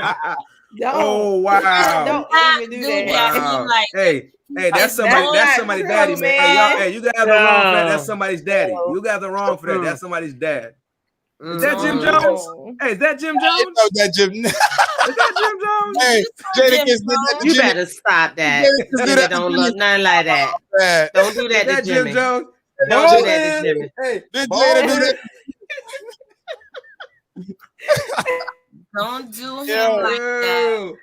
Don't do Jimmy like that. Don't do Jimmy like that. Big up Jim Jones. Big up yourself, Don. Big up yourself. Online. Big up everybody online. If you're on Facebook, come over to YouTube. Also, like and share this so we can have more dialogue, more commentary. So we wrong for that. Talk. Wrong for that. Argue with each other back and forth. Keep y'all entertained. I'm not gonna put Jim Jones out there like that, man. Y'all wrong for that, man. Y'all posting his pictures like that. But before we go to the next topic, I just want to say that we work hard on trying to give you guys a good show nightly. We don't just come up here and talk out our rumpa steel skin, and we don't always try to be corrective. And me personally, I don't fake my thoughts. I'm not gonna come up here and pretend like I'm somebody else. I'm not. What you get from me is genuinely me.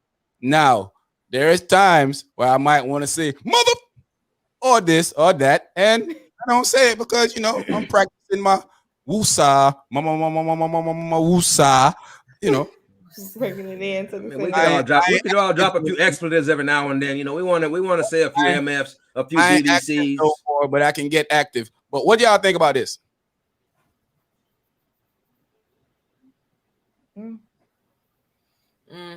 Nick Cannon wouldn't be mad if he had 10 to 12 kids.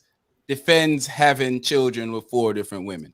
I think, man, this is garbage, man. This is garbage, man. This gives the whole. We're saying, trying to, It's the ghetto. be in a decent single relationship with one person having kids. I mean, we know people have kids by different people for different reasons. But the purpose to go out there and do that is just dirtbag behavior to me. The purpose to go out there and do that. I don't think I can't support that. I don't care if you have all the money in the world. That doesn't make it right. I don't care if you have all the money in the world. That doesn't make it right. I don't. I'll be telling people my Hawaiian punch ain't liquor. It's liquor, people. She lying. I put some white rum in it. It's a Hawaiian white rum punch. Oh, okay. Yeah, no, I'm just saying though. I mean, seriously. I mean, we can't sit here and rationalize this. We can't be talking about the family unit and being in a committed relationship. People are going to have children. People are going to have children with more than one person. That's not what we're saying. We're not knocking that. But we're saying is this seems to me kind of short-sighted and dumb to just go out and purposely having. She said Jaime is on a vegan diet. He is, though. He is. And purposely having kids. Well, I used to follow him on Instagram. Y'all mess me up. You better get off that diet, boy, and put that woman last. Put that last. Y'all messing me up. And anyway. So yeah, we just can't sit here and act like that's okay all of a sudden for him to purposely go out and do this. That's just. I mean, what is it? First of all, when the kids grow up and they get older and find out he was just out there just doing this because he could. Just because you have money, that's just not a good reason to go out and just be getting a whole bunch of ladies pregnant with no commitment in mind to any of those ladies. That's just crazy. Unless you guys are in one of those what's that polyamorous, I guess, relationships where they got one man, bunch of women. Is that what it is? Something like that. Maybe I'm messing it up. But that poly life. Yeah. So polygamy. Polygamy. Yeah, I'm just thinking this one is just not cool. To be putting out there. It around in a circle. Yeah. He just throwing it around in a circle. Here's the thing that I would say as a parent. I don't care how much money you got. When you're an entertainer, there's never enough time that you can spend with your kids, and money don't suffice for you being a good parent. Amen to that, brother. Having your stuff together don't qualify you to be a good parent. Being financially stable, being well educated, don't qualify you to be a good parent. Some of the most educated people are worse parents. Have multiple kids with multiple different women. That makes it even harder now for you to be able to spend time with these kids to give them the appropriate amount of time to give. That's my only problem with this. I can't. It's hard enough with one. It's hard enough with one. When in one family and you guys have kids, it's hard enough to do that by itself. When you have them all the time, let alone having a bunch out here. You're not. It's not multiplicity. You can't be all over the place like that. That money doesn't solve that problem for you. You're still that human being. Completely agree with Eli Trey for a change. I completely agree with that. Yeah. So what's your thoughts then? What's your thoughts? Nick ain't good at nothing. He can't do nothing, okay? He can't rap, he can't act, he can't do nothing. The only thing he found he was good at is laying some pipe in somebody and impregnating them. So he feels like he's going to master that. Like, Nick can't, he's like a joke. Like, he's a joke. Complete joke. I don't know what he had under that turban he's been wearing these past couple, but he lost his brain. That's embarrassing. What is that about anyway? Because he's promoting it. He's promoting it like, oh yes, this is something we have been battling for the longest time, is breaking up the family, the Black family unit. You understand? And yes, I get some people mess up and you got kids from other different relationships, and I get that, but yeah, that happens. That's life. But this dude is purposefully going out there, and now he's promoting it to our Black sons. You understand? Like, this is being taught to our Black sons that it's good to go ahead and be fruitful and lay these babies everywhere. And then you got idiots who don't got Nick Cannon money who gonna be out here doing this dumb stuff. You know what I mean? Like, righteous is all bull. the way. It is I'm gonna get up across the room like I was in church a while ago. Church Righteous all the Bull. way. Amen. Like, Righteous. he's beat a him. joke. He's always Beat him. been a joke. Like, Beat him. the only thing he's good at is wilding out a jokey joke show. Like, he ain't even good at that. He had good people come on his show. That's The people came on this show was good. That's why we watched it for real. Beat Anybody him. want to Beat watch him. the canon? Beat Like, him. come on Beat now. him. Beat him. I agree with you, D. Oh my God, my head hurt. Just wait. I know. Here's my again. thing.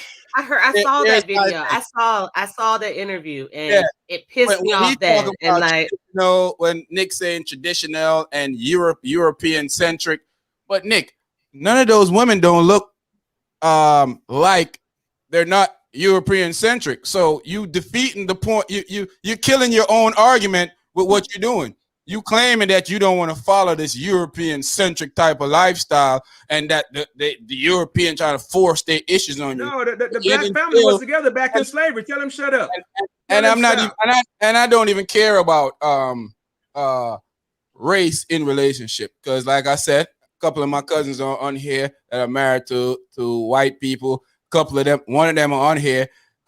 She's mixed, but she look more white and she act more white. But anyway, I ain't disrespecting you. But anyway, you about to get beat for that, bro. Yeah, she gonna be in the family chat talking about your mother. Yeah, your mother. But anyway,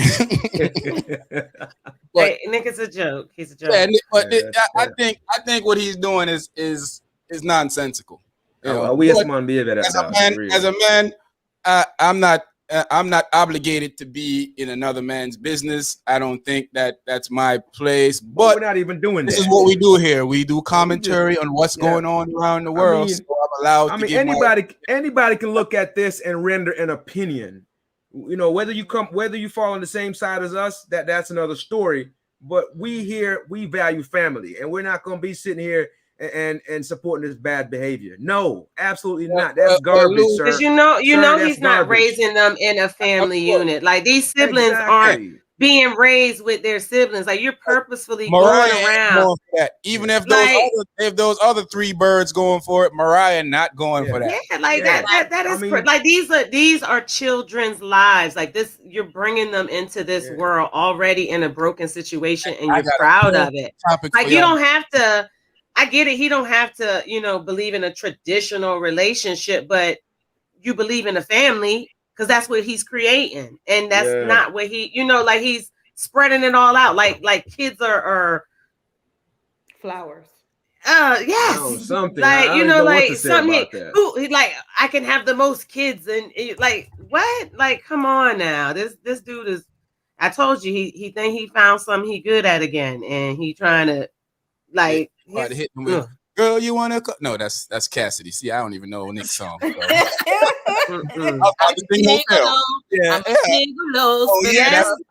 D. Lockhart. Yes, I am gonna tear him down. Yes, because he needs to be torn down. Yeah, D. Lockhart, I get what you're saying about around the world and all that. I get that part of it. I understand that. We're not. And he ain't no king. We're all not from America, so we know America is not the world. He ain't no king. He ain't we know America is not the world, right? And he's not a king. But what we're saying is the structure of family that we're trying to build in America, where we are, that we're trying to build. We're trying to build a family structure that's good for the kids, which is the most important thing. That's what we're trying to do. We're not trying to bring kids into this world. What's up? You got any kids? If I want to hear if you got some kids. Because we're speaking from purely a parent standpoint. Exactly. That what your kids need, not what you need to do, not what you can afford to do because you got money, but what your kids need. And I think a lot of people forget that in life, that when you have a kid, it has nothing to do with you, how much money you have, or what kind of stature you have. Your kid need a certain stature.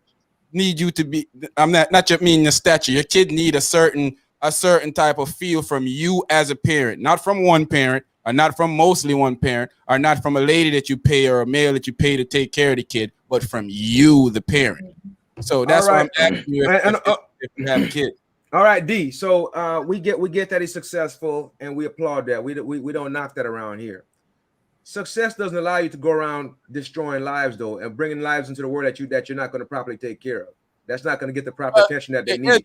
I don't want to say he's not going to properly take care of him, but he can't take care of him. Money is not properly taking care of them, though, bro. But what I'm saying is that he can't take care of them as much as he should be able to, because he's in.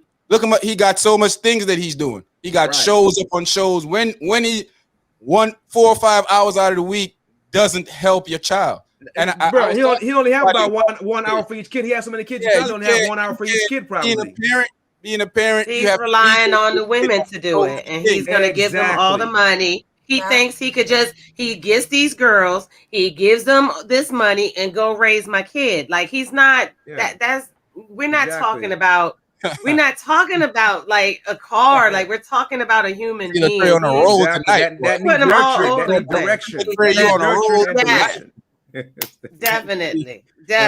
Like it's on a roll. It's crazy, but what the thing is, even if some women don't, kids need. Lou, that's bullcrap. That's not subjective view of family. This is how family. That's how family is. Family. Mother and change the unit. Mother, father, children. Like, that's not subjective. How family built to suit your point of view, or to suit what you believe. Are we redefining what a family is now? Is that what we're saying? That's bullcrap. We know what a family is, right? A house. I thought I did, but apparently I don't. I guess we don't understand. I don't know. Mother, father, making it easier on the parents. No, it's not making it easier on the parents. That's not what we're saying. What we're saying is a child needs that. A child needs a mother and a father. They need that balance. They need the nurturing that the mother gives. They need the strength that the father gives. And the Black family has been broken down, and that's why everything is so bad right now, is because kids haven't had these two, you know? Exactly. And if we continue to act like, oh, it's okay to have kids all over the place. Not okay. Because he's rich. Like, no. Or because you want to is acceptable. That's bullcrap, bro. And Lou, Lou, I said that earlier. I'm not saying there's no such thing as a blended family. This man is purposefully going around impregnating different women. He said he wants to impregnate as many as he can. He said there's no need to be in a relate. Like, come on, not that he's having the kids. It's the way that he's going about it. Lewis, like I said, and I figured that you had to be missing the point for what you're saying. But we're not talking about blended family. I mean, most of us here come from a family that people would say you're half sisters and half brothers. I don't believe in that. No, we are. Yeah, my mother, you are my father. Yeah. You my brother, you my sister. We don't do half. We don't do half. Yeah. You my brother, or you my sister. We don't do half. I don't know. Only thing basically talking about breeding women like you breed dogs. That's what he basically doing. My meal because I'm on a diet. That's it. You want to just breed. We don't do half. That's my brother or that's my sister. Yeah, exactly. But the story. That's my brother. I'm not saying that, and it's that people aren't purposefully going out there and do it. That's my problem with him. He is purposefully doing that. Right. He's not saying I want 13 kids with one woman. He is purposefully saying I want to mix my DNA in different women and see what the ending result is, so I could just say I got a whole bunch of kids. Like something's wrong with your mind there. That's horrible. Something is really wrong with your mind there. Like, and they only let him do it because he has money too, and they don't know that they're destroying kids and their future as well. They don't realize that, but they only do it because he has money. For him to be so successful, he needs to realize he has a responsibility, and his image goes out to everybody. So when he sits there and puts out stuff like this, that's just go out there and have the kids, but you actually conducting an interview like you want people to start to think the way you're doing. You know what I mean? Like, come on, that's just like RLC TV. I mean, how is that possible? You can be in your kid's life. That's not what we're saying. We're saying is that how you have enough time for your kids. Because as a parent, I live with my child, right? And when I have stuff that I'm doing, I'm very involved. But I also have a lot of stuff that I'm doing. And I find myself not being able to give my kid enough time. So if I have kids all over the place, right? How am I going to find that time when I can't find time to give the one that stay with me enough of my time, how I'm gonna find time to give the others that much time. Yeah, That's what we're make we're that not make saying sense that to you're me. not a good parent or you can't be a good parent from a distance. We're Yeah. saying there's sense in doing that. It doesn't make any sense because it makes it difficult for the child. It's not about us as the parent. And that's what people got to stop doing. Stop what he said. What he said. You're a good parent because nobody cares if you think you're a good parent. Exactly. Do your child see you as a good parent? Do the world see you as a good parent? That's what matters. Not you feeling like because I did this and I did this and I did this. And buying clothes for school ain't being a good that's parent. When it becomes subjective to what you think a family is, as Lou was saying. Now, if you think that financially is that what's make you a family member, then that's money all. Don't make a good parent. That's how that works. Money some kids don't really care about money.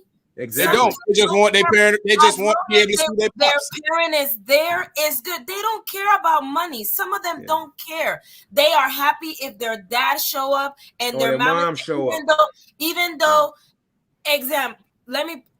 me. My youngest, his father don't be there all the time.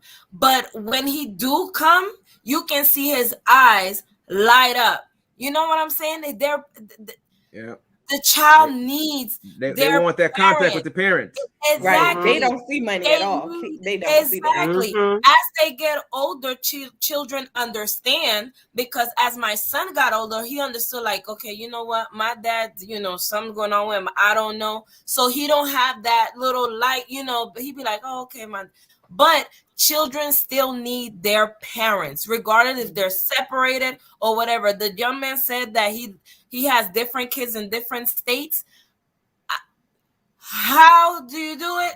If you do it, that's a good job. You're a good dad, but different states. We're not saying that you can't be a good parent like that. It's just it's very difficult to give your child everything that it's need when you can't be around them enough, when you're not in their presence to do the stuff that they need you to do.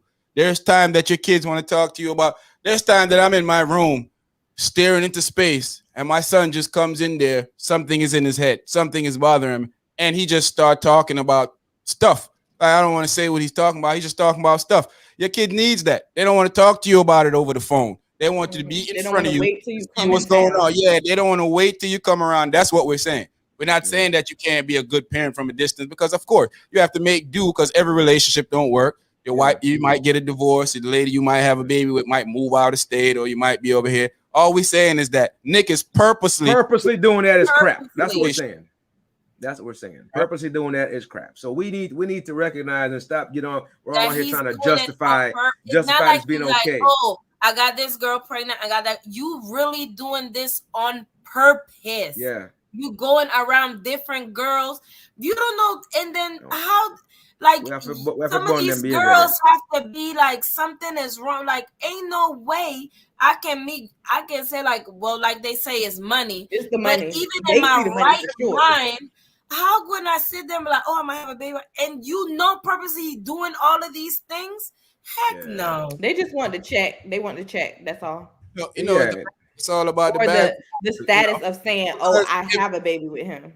Because if he wasn't Nick Cannon, with women just would be letting him impregnate them just because he wants to have a numerous amount of kids from different women. Like, I don't like. There's some broke guys doing it, I know a lot of broke guys. I know a dude that got 8 baby mothers. Yeah. And more by now. I ain't checked in a while. Yeah, and probably have more by now. That's like Andrea's saying that because a lot of them knew he had a lot of kids, because he doesn't hide. Right. Because he's my friend, I ain't gonna do that. But I could put a picture up here with him and 12 kids, and he has more than 12 kids.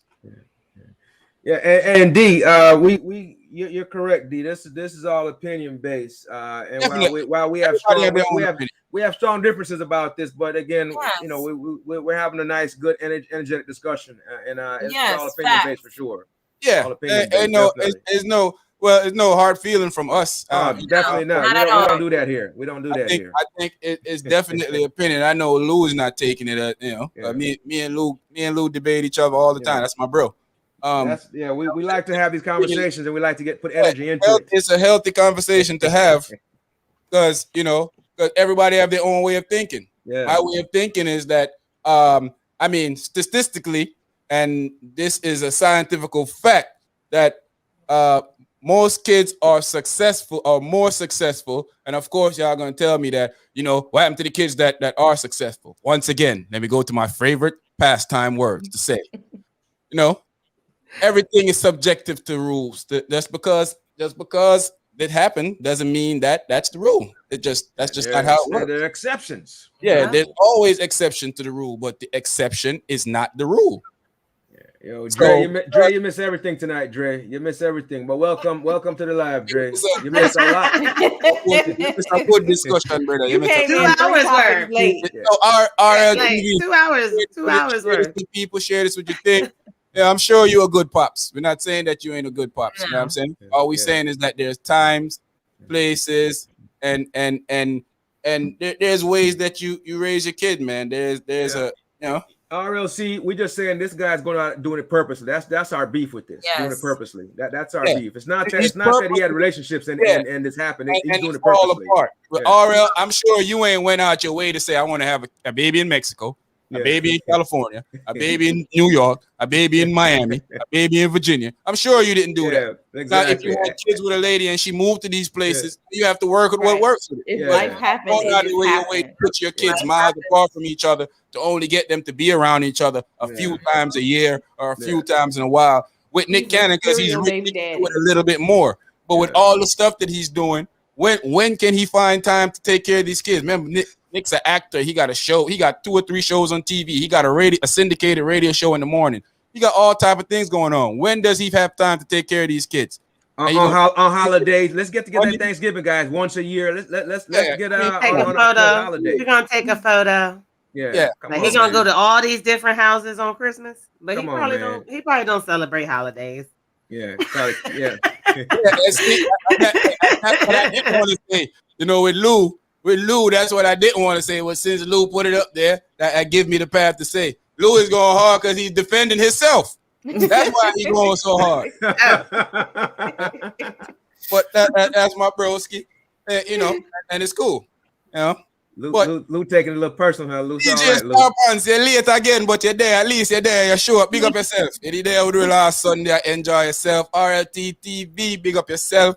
Everybody out there, big up yourself. Before we go to the next little thing, real quick, I want to show y'all some pictures of Nikki. His baby minis. For his baby mamas. Baby minis. Nikki out here doing it big in these streets with his millions. Hey, take that thing off his head too. What is that? What kind of was it? Fashion?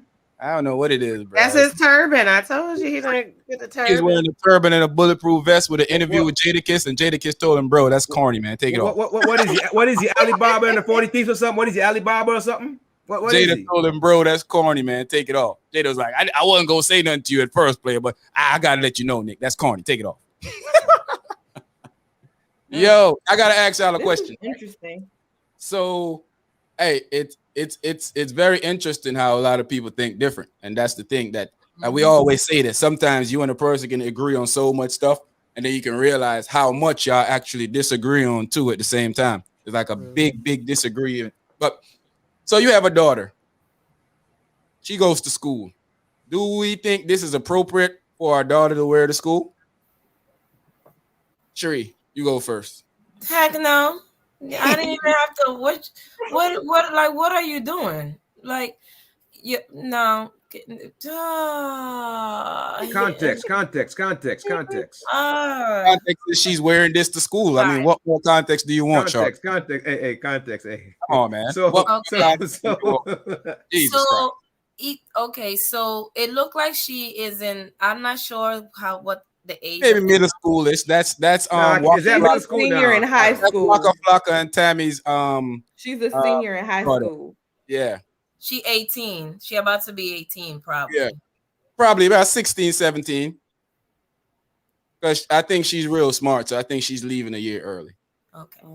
If I'm remembering what I read right. I could be wrong, but I think I remember reading that. Some other people but to me, that's not proper at all. That's not proper at all. You have a skirt that if you bend over, the full moon will be outside. Okay, so no, to me that's not no. My daughter, no. Sharp man, you now. No. Is this okay for your daughter to wear to school? Not my daughter. I mean, y'all know better than that. Come on, man. Somebody else thought about it. I might have asked a question earlier, but don't get it twisted. Not my daughters. RLC TV, Lou, y'all got daughters, and I know y'all got daughters. Let me know what y'all think. Star Pants, if you have daughter, let us know. Should your daughter be able to wear this to school? You know, I don't care if she's 18, Lou. If you going to school and you living in my house, you can't go to school like that. My daughter. Ain't no way, my boy. What about you, T? What you thinking? What you thinking? Because your face look like you want to beat somebody right now. Like as soon as she get home, she getting a beating right now. Like that. No, don't they have the finger rule in school where you put your hands down on the side and your clothing gotta be? It below passed, that? actually. I saw the photos. What? It did pass. It did pass. She lifted up her arms. Yeah, she had to do something. She must. No, they were hanging. I saw it. Well, I guess we know where Lola is going with this. I mean, the outfit looked like the outfit that the white girls wore on Clueless. Honestly, exactly. That's what it is. I mean, she dressed like a rich kid, basically. Yeah, I mean, you know, I she dressed like a rich kid going to school, pretty much. Yeah, here's the thing. I think women say this all the time that we over sexualize women, right? But to me, this child. You're giving that vibe off right here. Look at this. The pose, the how this is not something I feel like a kid should wear. Now, I mean, I don't think that's like I don't think that's a school outfit. No, I don't know. You know what I mean? Like if she was going to, if she's 17, 18, she was going out with some friends. Not my daughter, but maybe somebody else. Not not my daughter, but maybe somebody else's daughter can wear what they want to wear or go out. Because my daughter, I know how men think, and women might be like, "Well, that's not fair. It's not cool. You shouldn't have to do that." But unfortunately, it does happen. So let's not. I'm with DJ Star Pants, man. I would be so uncomfortable if I had my daughter and pageants and stuff. People looking at her. I wouldn't. I'd be so uncomfortable with that. I would be really uncomfortable with that. Yeah. Happy I didn't have to go through that. I'm so happy. Yeah. So honestly, that's a hard no. I agree with that. Shoot, ain't nobody want your daughter. I want the pervert out here talking about, oh, look at Sean's daughter. She got a fat man. I don't believe in violence. Now we're not promoting violence, but I put a I ain't even gonna lie to y'all. I believe in violence, but I pretend like I don't believe in violence up here. Man. Come and tell me that about my daughter. That pretending goes all out the window. I would promote it at that. Yeah, I don't promote violence. Let's say if that's the time, I would promote it. Yeah. Yeah. Sir. The skirt is just a little too short for me. If you bend over, but the rest of that, But prep school skirts don't have the thing underneath. They have the prep school skirts like cheerleading. Then they have the I have to see it because the angle look like the angle can make certain things look a little higher than what it is. But if it passed that hand rule, then hey, I don't. For me though, if you can angle it for it to look sexy, then I don't want you wearing it as my daughter. That's just because we already know what's gonna happen already. Yeah, we've been to school. When shorty come wearing something and you like, oh, I didn't like her at first, but look at that body now. And when they pass by you, where's staircase action? And we all done had some staircase action in school before. Sure. Little cheerleaders used to wear their little cheer skirts at school all day, showing their booties. I used to wear they wear their outfit for the day, game day. They wear their The difference is those are women, like you said. This is a child.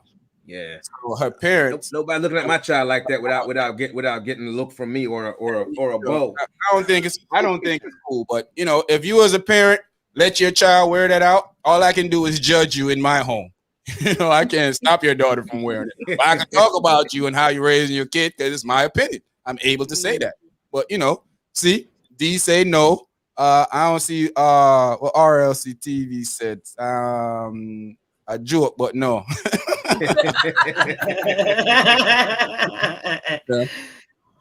Corey Owens, I think it's about what Corey Owens thing went. Let me pull it up here.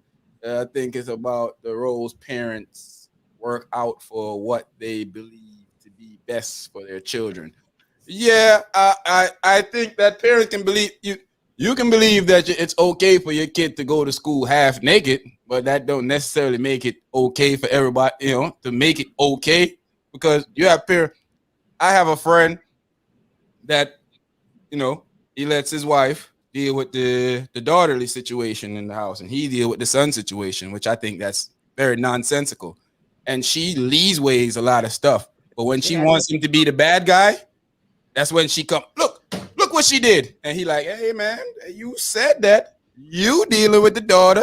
I'm dealing with the son. The son ain't doing nothing, so that you go deal with that. I'm not doing nothing, and I agree with that. We came to a decision that you didn't want me to be the disciplinary for the daughter because you said I'm going to be too rough. So I stepped back. Don't come to me now when you let it get out of hand and want me to fix something that you let get out of hand. I'm not doing it. In fact, I might go encourage her. You want a shorter shorts? How much for a shorter short? $20? What happens though? What happens with the?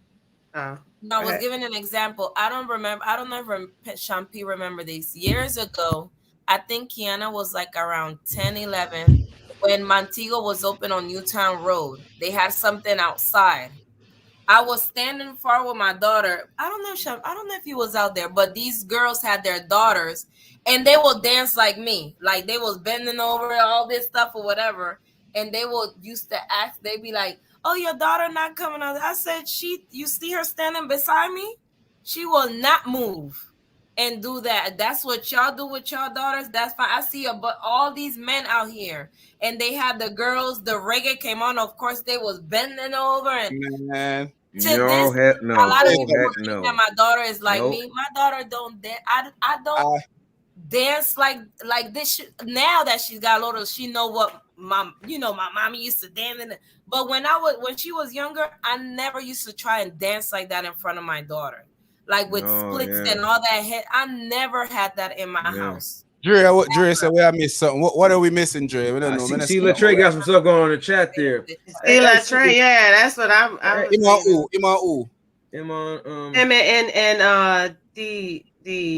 Starpunch.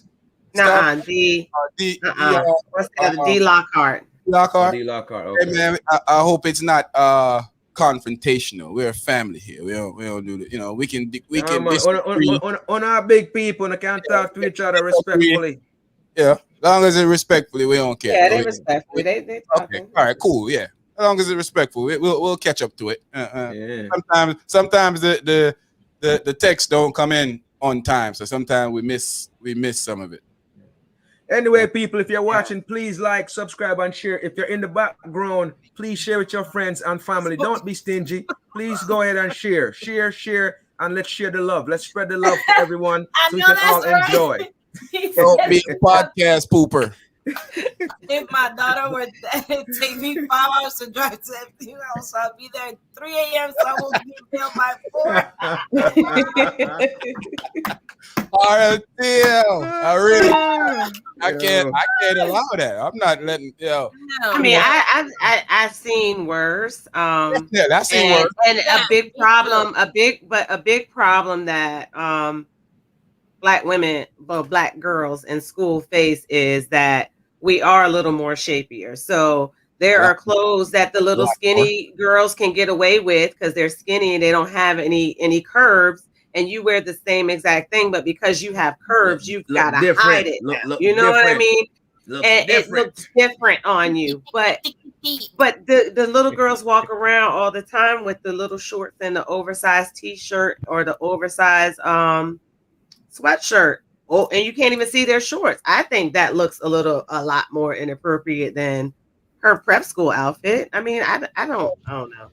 I think I think maybe because the way she posed. I think maybe because the way she posed got y'all thinking that way. But that outfit is really not that bad. Like, I mean, yeah, her skirt is a little short, but I think it's the pose. She got butt. It's the skirt. I think for it's me, the though. pose. I think it's the angle, because if you got to understand, it might be her shape though. And like you said, T, it might be her shape though. T said the same thing. She said that the skirt is a little short, but the outfit is okay, and that's cool for your daughter. But for other people's daughter, I'm gonna beat you. We're not.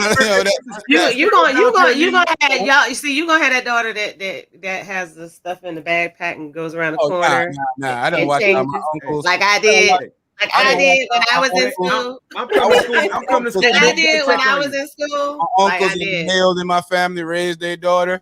They are strict, but not too strict. They're strict enough for you to know of that. Hey, you can go out there and mess up.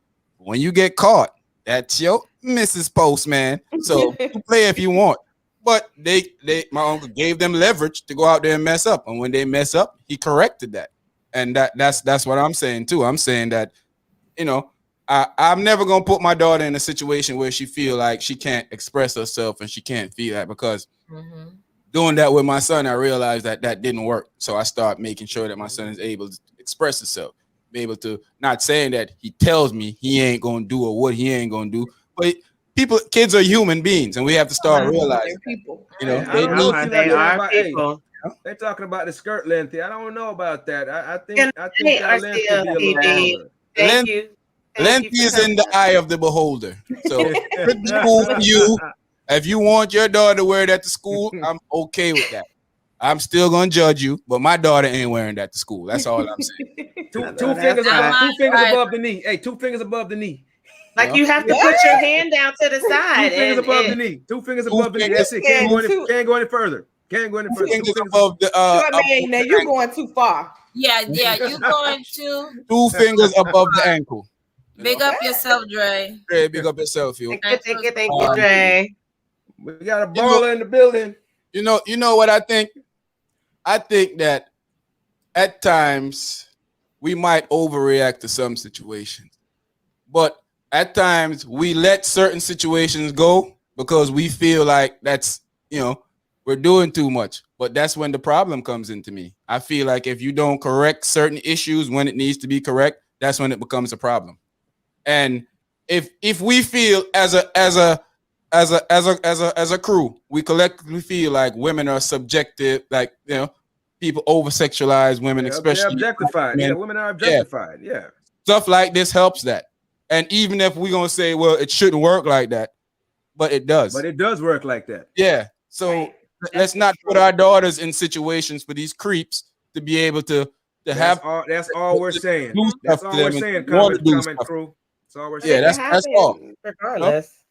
I mean, it does happen regardless, but let's not help it. Let's not further that cause. Let's not further that cause. I mean, y'all like the girl got on. I don't know. I mean, I'm okay. I guess it's just in like, listen, we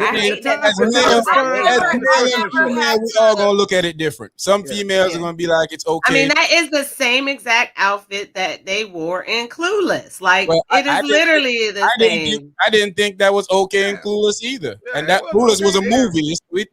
That's a real life student going to school with And I don't think that's appropriate. But I purposely left Lola off the opinion fit for a while because I want to hear your opinion now, Lolina. What do you think about this outfit? You kind of been throwing it in. I've been cutting you off because I wanted you to, I didn't want you to wait. Answer. Yeah, I want you to wait. But here we go. Take the stage, Lola. Take the stage. Hold on. Wait. Give me a second. Give me a quick second. It might be your time. Go ahead and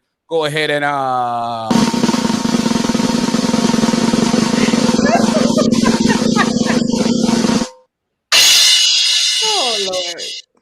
I think that she's fine. I hate that the world we live in makes it so that we have to, I don't know, make our daughters not be themselves because of perverts. Like, the perverts should be the ones that feel uncomfortable, not our kids. Because like y'all seen my daughter. My daughter is 11 and she body wise, she looks like an adult, but looking at her face, you can tell that she's only a kid. And, we have it out all the time because, her friends are not as developed as her. So, when they were in their little crop top, they look like a cute little girl. But if you see my baby from the back and she wearing a crop top and even jeans, it don't even have to be nothing that's revealing. But jeans, somebody's going to think, oh, I'm about to go holler at her because she looked like an adult from the back. And in those cases, that's why it's like, okay, no, you can't wear that, but it's unfair. But it's the world. The world is unfair. You want to holler at this? Pow, Okay. pow, pow, pow. Just in case. I just want to know if you want to Shots holler at that fired. place. That's all I want to know. Hey, yes, I finally allowed Lola to give her piece because I already know what Lola was gonna say. I knew that Lola was gonna be. And she does have on shorts under her skirt, by the way. I don't know what you have on under Well, her that's skirt. what I was saying. If she had Her on mama shorts, clarified it. Her mama Okay, that's what I'm clarified. I saw her mother say some stuff, but here's the thing: what I didn't like with her mother is coming to, like, she went in attack mode.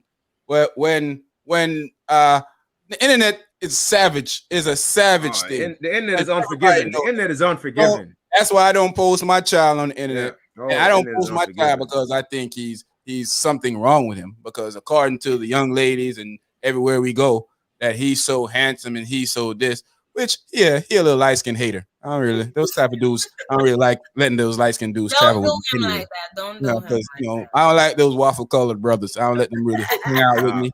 Stop.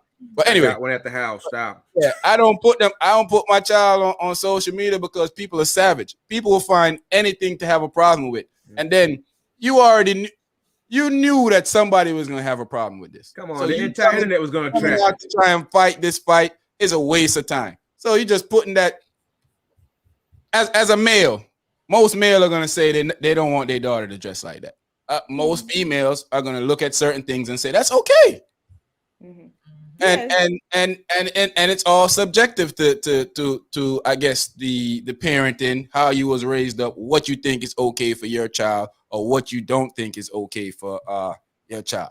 So next week our topic, one of our topic will be next week about having kids without the other parent around. Is it okay? We don't want to put nobody answer right now. That's something that we're going to deal with next week. But having kids, a woman having a kid without the father, a male going out, having a kid with somebody just for him to raise it by himself or stuff like that. I don't, we'll talk about that next week. But once we're here this week, I want to ask y'all something about when y'all think about the stuff that we talk about tonight, right? A lot of times we personalize issues. Like we think that, some of the stuff affects us. Like with Lou, with Pet, it sometimes when the stuff is close to you, you feel personal about it. But I've learned in life to I would say this, to disconnect myself with certain things, to make an issue. That's why I try to, a lot of times that I try not to give my opinion straight out, or I talk around in circles so you don't really catch my opinion towards the end. And then sometimes when I realize it's good to give my opinion now, so it'd be like a us versus, male versus female thing, I go ahead and put it out there because I think that's good for entertainment purposes. But, overall, we have to learn that everybody have a different opinion from us. And just because we don't agree with that person don't mean that we're wrong or they're right or they're wrong and we're right. It's just a difference of opinion. It's like tonight, we all going to realize that, my daughter might never come out the house with an outfit like that. But some people's daughter might come out and they don't have a problem with that. And they're going to look at you. If you say something to them, they're going to look at you like, what's wrong with this fool? Ain't nothing wrong with my daughter got on. But to many people, that's a problem. And that can cause a real people. There's lots of creeps out there. I've been in the military with guys that say some of the stuff, some of the worst stuff that because a lot of guys, when they're around guys, they talk freely until they realize who you are. And then they realize that, oh, I can't say that around them. And no matter how much of a person that you think you are, I heard guys literally say they're gonna grape somebody. Now take the G off. I just don't want to say it because I know that these fools do something to demonetize the podcast, but they'll grape somebody. So I hear guys say that. So what all I'm saying is let's not put ourselves in situations where these guys over-sexualize you and try to do stuff with you. And of course, there's guys that's gonna probably want to do it anyway. But let's not help these clowns. Let's not help these losers look at our daughter a certain way and want to do stuff to our daughters. I don't know any other way to say it other than that. But I do want to say that I went and got me some McDonald's fries today. It was delicious. In fact, I went back around because I ate it all before I got out of the parking lot, and I went back around and got me another. Hey, let me see. Trey put something out there. Go ahead. So he was saying basically. So let's ask these two males. Do they have the same energy about their sons in these tight-legged jeans? I'm not talking sagging tight jeans. Keep the same energy. I mean, what are you talking? Skinny jeans? I mean.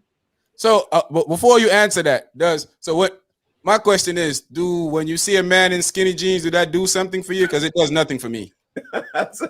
Secondly, I don't even know how to answer that question. I'm trying to find out. That's a weird. It's apples and oranges. It may be a weird comparison, and maybe you're saying with this new world that we're living in, where things could go either way. Are you saying in the school if a guy wears tight jeans to school? He may necessarily get sexualized by people that are interested in that type of interacting, I guess, in that type of interaction. I can't answer that question because I don't play on the A, B, C, D, L, E, F, L. And I'm being circumspect on purpose. Circumspect on purpose. Yeah, I'm talking in circles. Yeah, and I'm choosing my words carefully here because I want to be respectful to you and to the community that might attack us for saying something that we don't understand. Because I don't understand this. Right. So I don't necessarily understand in that sense, but I get where you're going with that. And it goes both ways. Yeah, and we're saying it sounds like we're saying it's a double standard here. It is a double standard. It is a double standard. It is a double standard because you're saying it shouldn't be. To even say that, I'm sorry, I take a little offense with, but to say that because a girl dresses sexually, she's helping the creepers. It's crazy. Like, no, they're going to be creepers no matter what. Like, regardless of what she has on. It's women who get raped over there in the Muslim communities where they wear nothing but 3/4 of clothing. You understand? They can't even see anything. You know what I mean? So it's all kind of like said that they're going to do it anyway. What I'm saying is, and let's cut the bull crap. But that's what he's saying, because women are looked at sexually. You got pervert dudes. As I work in the club, I see dudes in the club stand up in the corner, see a girl dressed a certain way, and say, "Yo, I'm gonna get her drunk and get that tonight." I see dudes do that. So what? So what? Just because she's dressed that way don't mean he gonna get her. Like. It don't mean he gonna get her. You'll probably get more. You'll probably get more from the girl who's not dressed.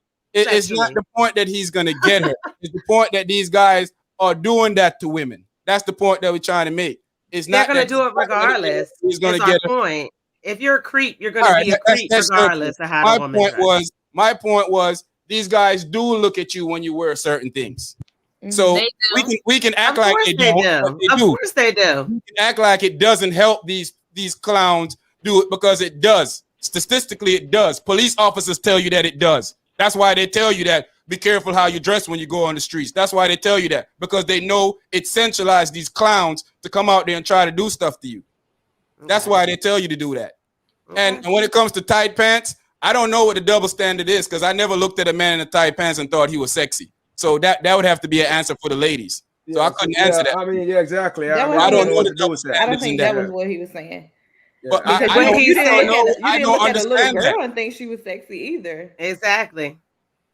Exactly. You don't look at any little girl, even with tight clothes on, and say, "Oh, He she's said a sexy." male. Those He are said a creeps. male in the tight pants. And A male. male Because in a he's saying, tight pants. But I never look at women. male, whether they're small or big, in a tight pants and think that they're sexy. That's what I'm trying to say.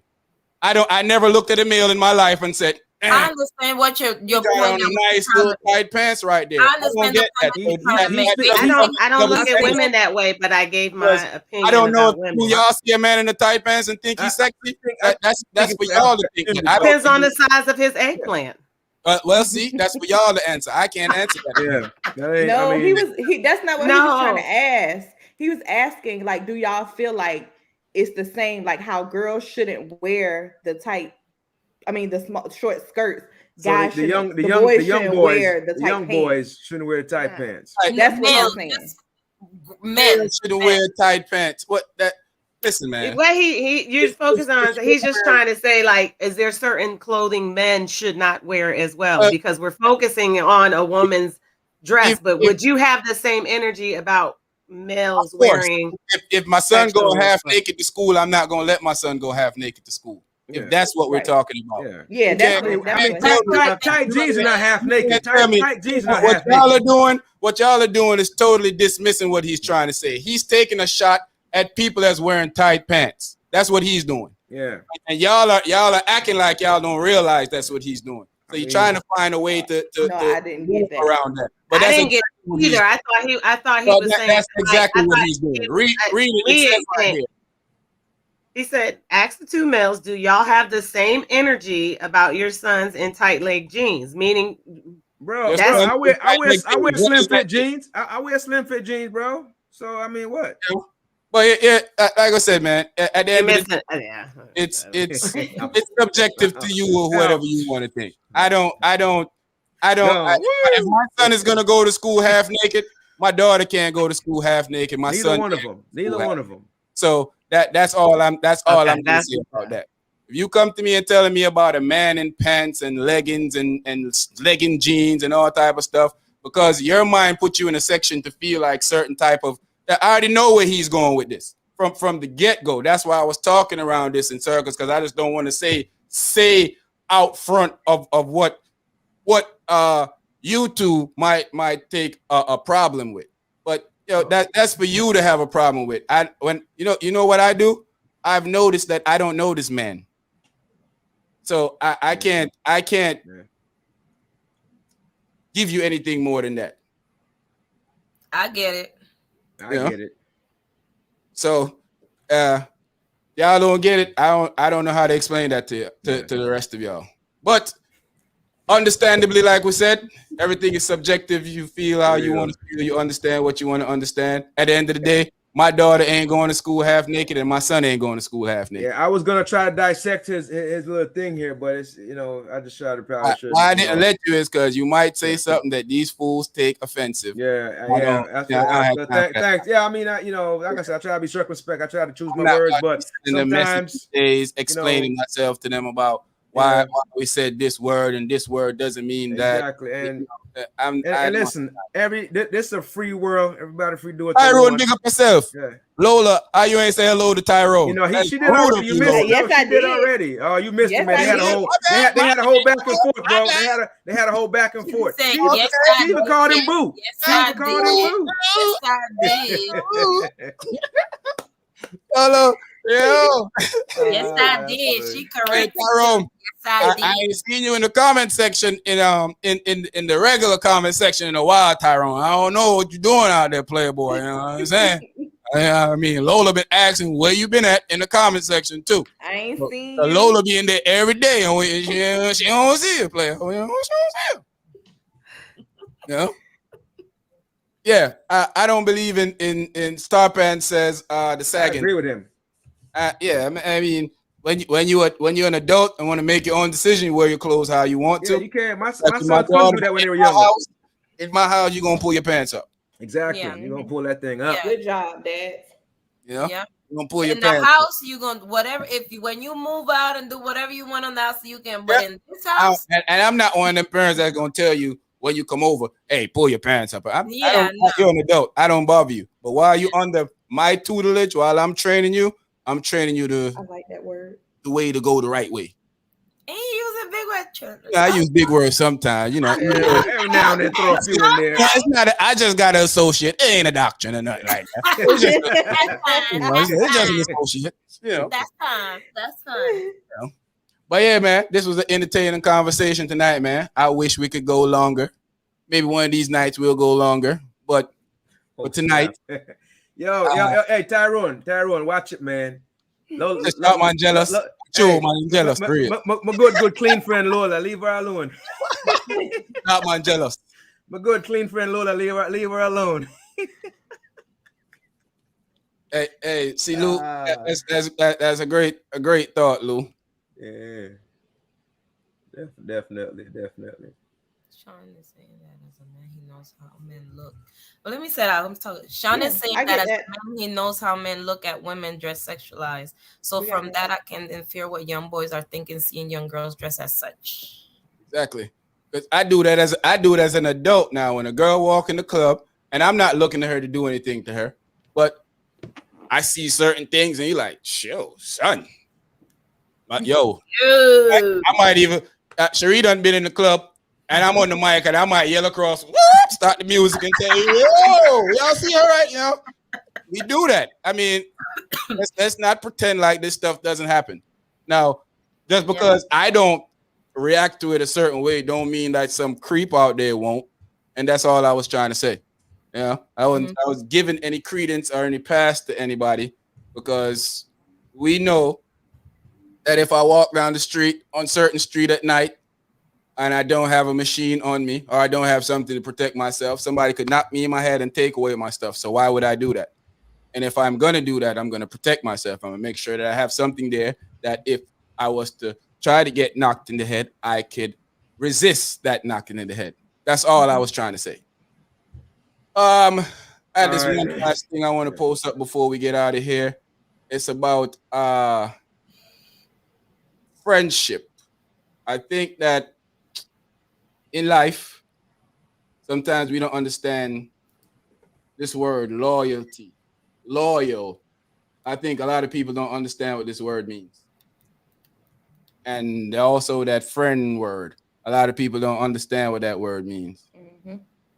And I think a lot of times it causes problems in relationships with people. You know, a friendship is a relationship. It's a type of relationship. So my friendship might cause me and somebody to have a back and forth because we don't understand each other.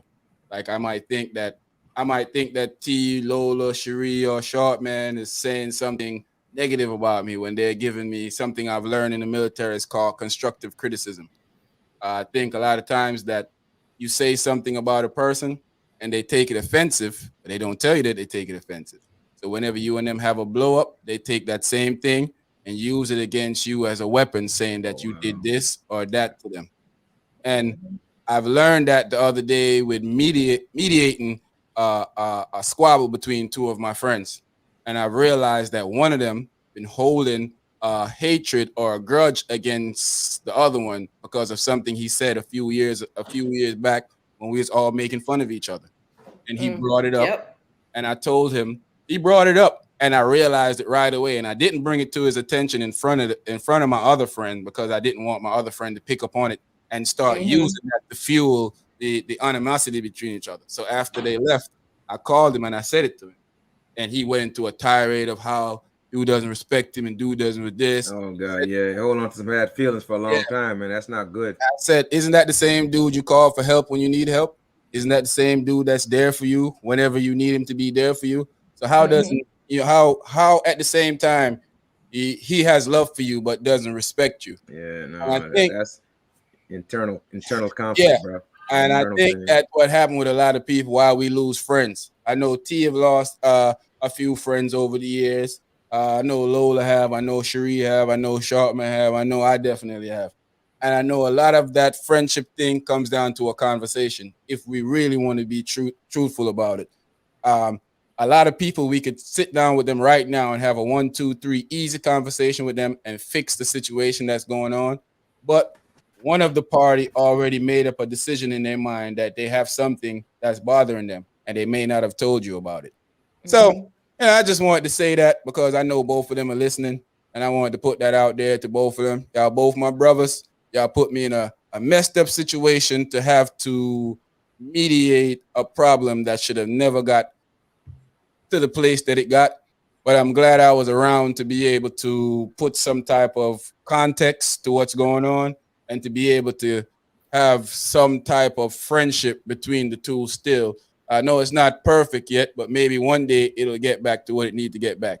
And if not, F both of y'all mother effers. Well, dang. Oh, well, all That right. escalated quickly. Well, yeah, that went really. Ooh, that went from 0 to. Ooh. How you really feel? I gotta be tough with them too. I can't be the one that's trying to patch it up all the time. I gotta let them know that throw a little, put a little elbow in it. So how y'all feel about tonight, family? It was a good night. Good night. Awesome. We didn't Good. argue enough, Definitely. but be for sure we will be arguing enough next week. Mm-hmm. Short man. Short man. Hey, Short man. oh, Hey. we doing this, T. We doing this. We doing this next week. All right, okay. Is that the hill? Is that the hill? You gotta say, is that the hill you want to die down? It might be. It might be down on the hill next week. Hey, people, we're gonna be here next week. Oh man. Next week, Tuesday. Discuss topics about what affect the Black community. I want everybody that's on the live right now to come back out and enjoy these conversations with us. Share it with your friends. Jump in. The phone line is always open. Sometimes I forget to put the number up here because I got a lot of stuff that I'm doing. But if you jot the number down, sometimes you can get the number and you can call in. Not tonight though, because we're about to be out of here. But next time we're up here, you can call in. Jot the number down. You can call in and keep and have conversation with us. We don't mind that at all. And you can find us on the AGP podcast page on Instagram and the Anything Goes podcast page on Facebook. And to find us personally, you have to go watch some of the videos. You will see how to find everybody on their personal Facebook or Instagram channel if you watch some of the videos. So shout out to everybody out there, man. Star Pants, Sailor Trey, Lockhart, Sweet Pisces, everybody big up yourself. Andreas, big up yourself. Coming off a victorious partying weekend. Tyrone, big up yourself. Misty Wisty, big up yourself. Everybody out there, big up. The whole AGP family. We enjoy y'all coming out here and having these conversations with us. Sunday night, we're going to be here for Top 5 Sundays. We here every Sunday night also for Top 5 Sundays where we just discuss the top 5 of everything. This Sunday, we're talking about, some of y'all may not know anything about this, but DJs from Jamaica. But you can learn, it's all one culture. We all here together. So next week, we'll attack that. We're going to start attacking more Americanized stuff in the weeks to come. But right now, we're just working our way to that. We're taking our time getting to different type of things. So, Short man, thanks for being on my side tonight, man. I was tempted because I was telling myself I was going to turn you off. I was going to kick you off the live tonight. I was going to kick you out, but you showed up. He came hard, boy. He came hard too, boy. He came hard tonight. I got a call from HR saying I need to tighten up. I need to take care of some things. And I looked into myself and said, boy, you got to do the right thing. Yo. Blessings. Street, thanks for coming out and throwing out your opinion, being strong and doing your thing. It's always grateful for that. So respect, big ups to that. Always. T, thanks for coming out, being strong in your opinion, holding your opinion down, believing in what you're talking about. That's always great. It makes good. We can't see your muscles because they're too small. They go to guns. They go to gun show. They got a gun show. Where's the gun show that way? What are they shooting over there? Where's the gun show that way? Lola, thanks for coming out. Show. Doing your thing, being strong, your opinion, always believing in the other people. Lola have this ability that she believe anything people say. She be believing. Keep believing, Lola. Keep believing, girl. Keep hope alive. That's keep hope alive. And don't forget the October 15th. If you in the Hampton Roads area. I'm sorry. It was a good comment that came in. Yeah, Razor. Oh, Mr. we gonna Razor. get. Hey, Razor. We ain't heard that all Don't worry show. about Razor. Don't worry about Razor showing up next week. HR is gonna talk to him. Yeah. I don't got no yellow on my shirt. Yeah, big up Razor too for coming out and show, and giving his opinion and everything. Razor leave out at night because he got to go take care of his to be honest with you, Razor stay in a nursing home and he got to be back before a certain time. I don't want to put his business out there, but I'm gonna put it out there tonight. He's staying in a nursing home and he got to be back before a certain time. He got to leave. Before the staff start looking for him. October 15th, Noah Power in the building. The AGP family gonna be up in the building, drinking liquor and doing all type of things. Y'all gonna see T with her Megan Stallion knees in there. And y'all gonna know that Megan is a stallion. Hey man, let's show our people some love. Thank them for coming out and enjoying this thing with us. We appreciate y'all. Thanks, y'all. Love y'all, man. Catch you next week. Hey, Catch this you on means a Sunday. lot to us. Catch y'all Sunday. Don't forget we're gonna be here Tuesday night, October 15th. We're gonna be running up a muck. With the power. No, with the power. That's this weekend before my birthday too. Oh yeah, so you can shoot. yeah, first it's a first class trip for the AGP family gonna be in there, so you ain't gotta worry about nothing. Lola, we know you on planet Florida. If you can take planet Earth, make sure you get about 2 or 3 tests before you come here though, because we don't trust what's going on down your planet. Yeah, we don't trust what's going on in your planet. So come on down if you can and have some fun with us. We love y'all, man. Out. Out.